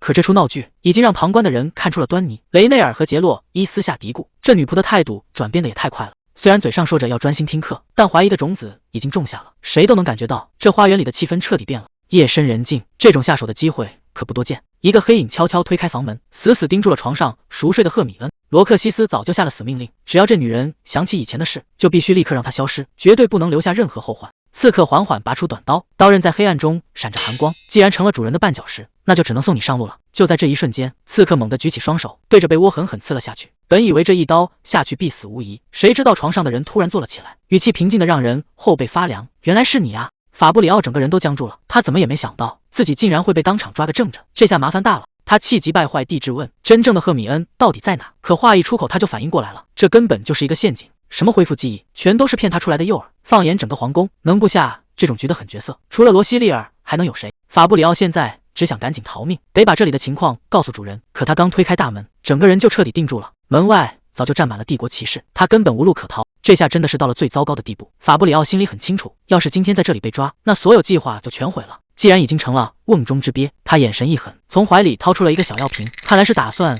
要拼死一搏了。坏了，法布里奥竟然想服毒自尽！阿贡吓得大喊大叫，这要是让他死了，线索可就全断了。就在这千钧一发的时刻，尤利安果断出手，直接一记重击把法布里奥打昏了过去。想死可没那么容易。尤利安冷冷地盯着倒地的法布里奥，在他面前，任何小动作都是徒劳。罗西利尔急匆匆地赶了过来，最担心的还是赫米恩的安危。好在尤利安已经掌控了全局，人已经抓住了，接下来的审讯才是法布里奥真正的噩梦。尤利安对这次行动很满意，他冷静地交代阿贡，先把人关进地牢，等天亮了再慢慢审问。罗西利尔总算松了一口气，幸好抓得够快，不然还不知道会出什么乱子。尤利安突然叫住了他，却半天没说话，只是那样静静地看着他。罗西利尔被看得有点莫名其妙，刚想开口问怎么了，尤利安却皱起了眉头，责怪他穿得这么单薄就跑出来。他不由分说地催促罗西利尔赶紧回房间去睡觉，剩下的事情他会处理，毕竟深夜的凉气重，要是为了抓刺客把自己冻感冒了，那可就要不偿失了。罗西利尔还在嘴硬，口口声声说自己没事，可尤利安根本不吃这一套。他反问罗西利尔，难道打算穿着这身睡衣在走廊里晃荡一整晚吗？为了让罗西利尔彻底安心，尤利安告诉他，刺客已经抓到了，赫米恩现在也非常安全。既然危机已经解除，剩下的烂摊子他会去收拾。现在罗西利尔唯一的任务就是乖乖回房间睡觉。这种不容拒绝的关心，让罗西利尔一时间没法反驳。既然这样，那就把这个计划交给他。罗西利尔递过去一个小瓶子，只要把这液体喷在房间各处，真相就会立刻显形。因为在进入黄金花园之前，他已经在3个嫌疑人身上分别喷了不同的消毒剂，谁也别想抵赖。罗西利尔的计划非常周密，只要顺着法布里奥留下的痕迹，就能翻出他藏起来的秘密，甚至是那些他和罗克西斯往来的私密信件，一个都跑不掉。但这只是第一步，他还要利用这些搜到的线索给对方放假消息。这招放长线钓大鱼确实够狠。尤利安看着眼前的女人，这才发现她远比想象中更周全，每一步都在他的算计之中。如果真是这样，那在彻底扳倒卡西安之后，他真正的终极目标到底会是什么？罗克西斯安插的间谍，这下算是彻底解决了。尤利安一边假装发信联络，一边暗中审讯，挖出了不少情报。而罗西利尔也没闲着，他整天泡在书堆里，想尽办法要治好皇帝。毕竟皇后的状态实在让人担心。现在的局势就像暴风雨前的宁静，每个人都在各司其职。就在这看似平静的时刻，一个急促的声音突然打破了沉默。这天皇宫里传出一个惊天动地的消息：皇帝驾崩了。整个帝国瞬间变了天。比起周围人的慌乱，罗西利尔却显得异常冷静，因为他知道这一天迟早会来，甚至可以说他已经等了很久。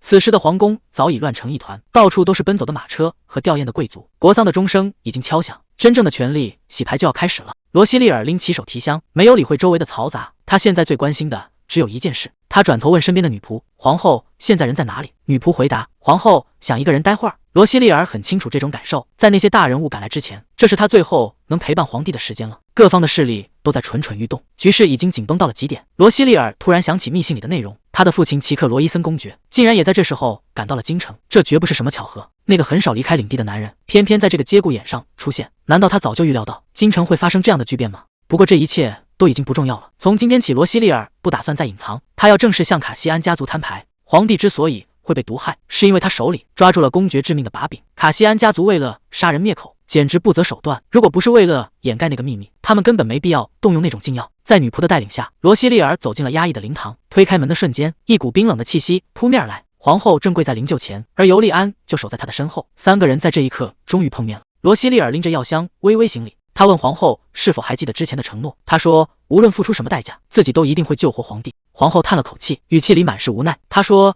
这种事不是光靠努力就能办到的，让罗西利尔别再自责了，没必要把这种沉重的负担扛在身上。可罗西利尔的眼神里没有半点动摇，他盯着眼前的两人，一字一句地说道：“皇帝陛下根本还没有驾崩。”皇后显然被激怒了，她觉得这种时候开这种玩笑，简直是对皇室最大的不敬。她警告罗西利尔说话要分场合，但罗西利尔没有半点退缩，他直视着皇后的眼睛，强调自己比任何时候都要认真。这下皇后彻底糊涂了。就在两人僵持不下的时候，沉重的丧钟突然在城中敲响，一声接一声，震得人心头发慌。紧接着门外传来了一阵脚步声，一群人浩浩荡荡地闯了进来。走在最前面的男人气场冷峻，正是罗西利尔的父亲齐克罗伊森公爵。他优雅地行了个礼，向皇后表达了问候，但那副胜券在握的模样，怎么看都不像是来吊唁的。他提出要亲自护送皇帝的灵柩，送这位帝国的太阳最后一程，这要求显然越界了。皇后立刻察觉到不对劲，这种事向来是由比安特家族负责。她委婉地拒绝了公爵，想把主导权拿回来。可公爵早就找好了借口，他说皇陵路途险峻，而比安特侯爵现在身体抱恙，根本没法胜任这么重要的差事。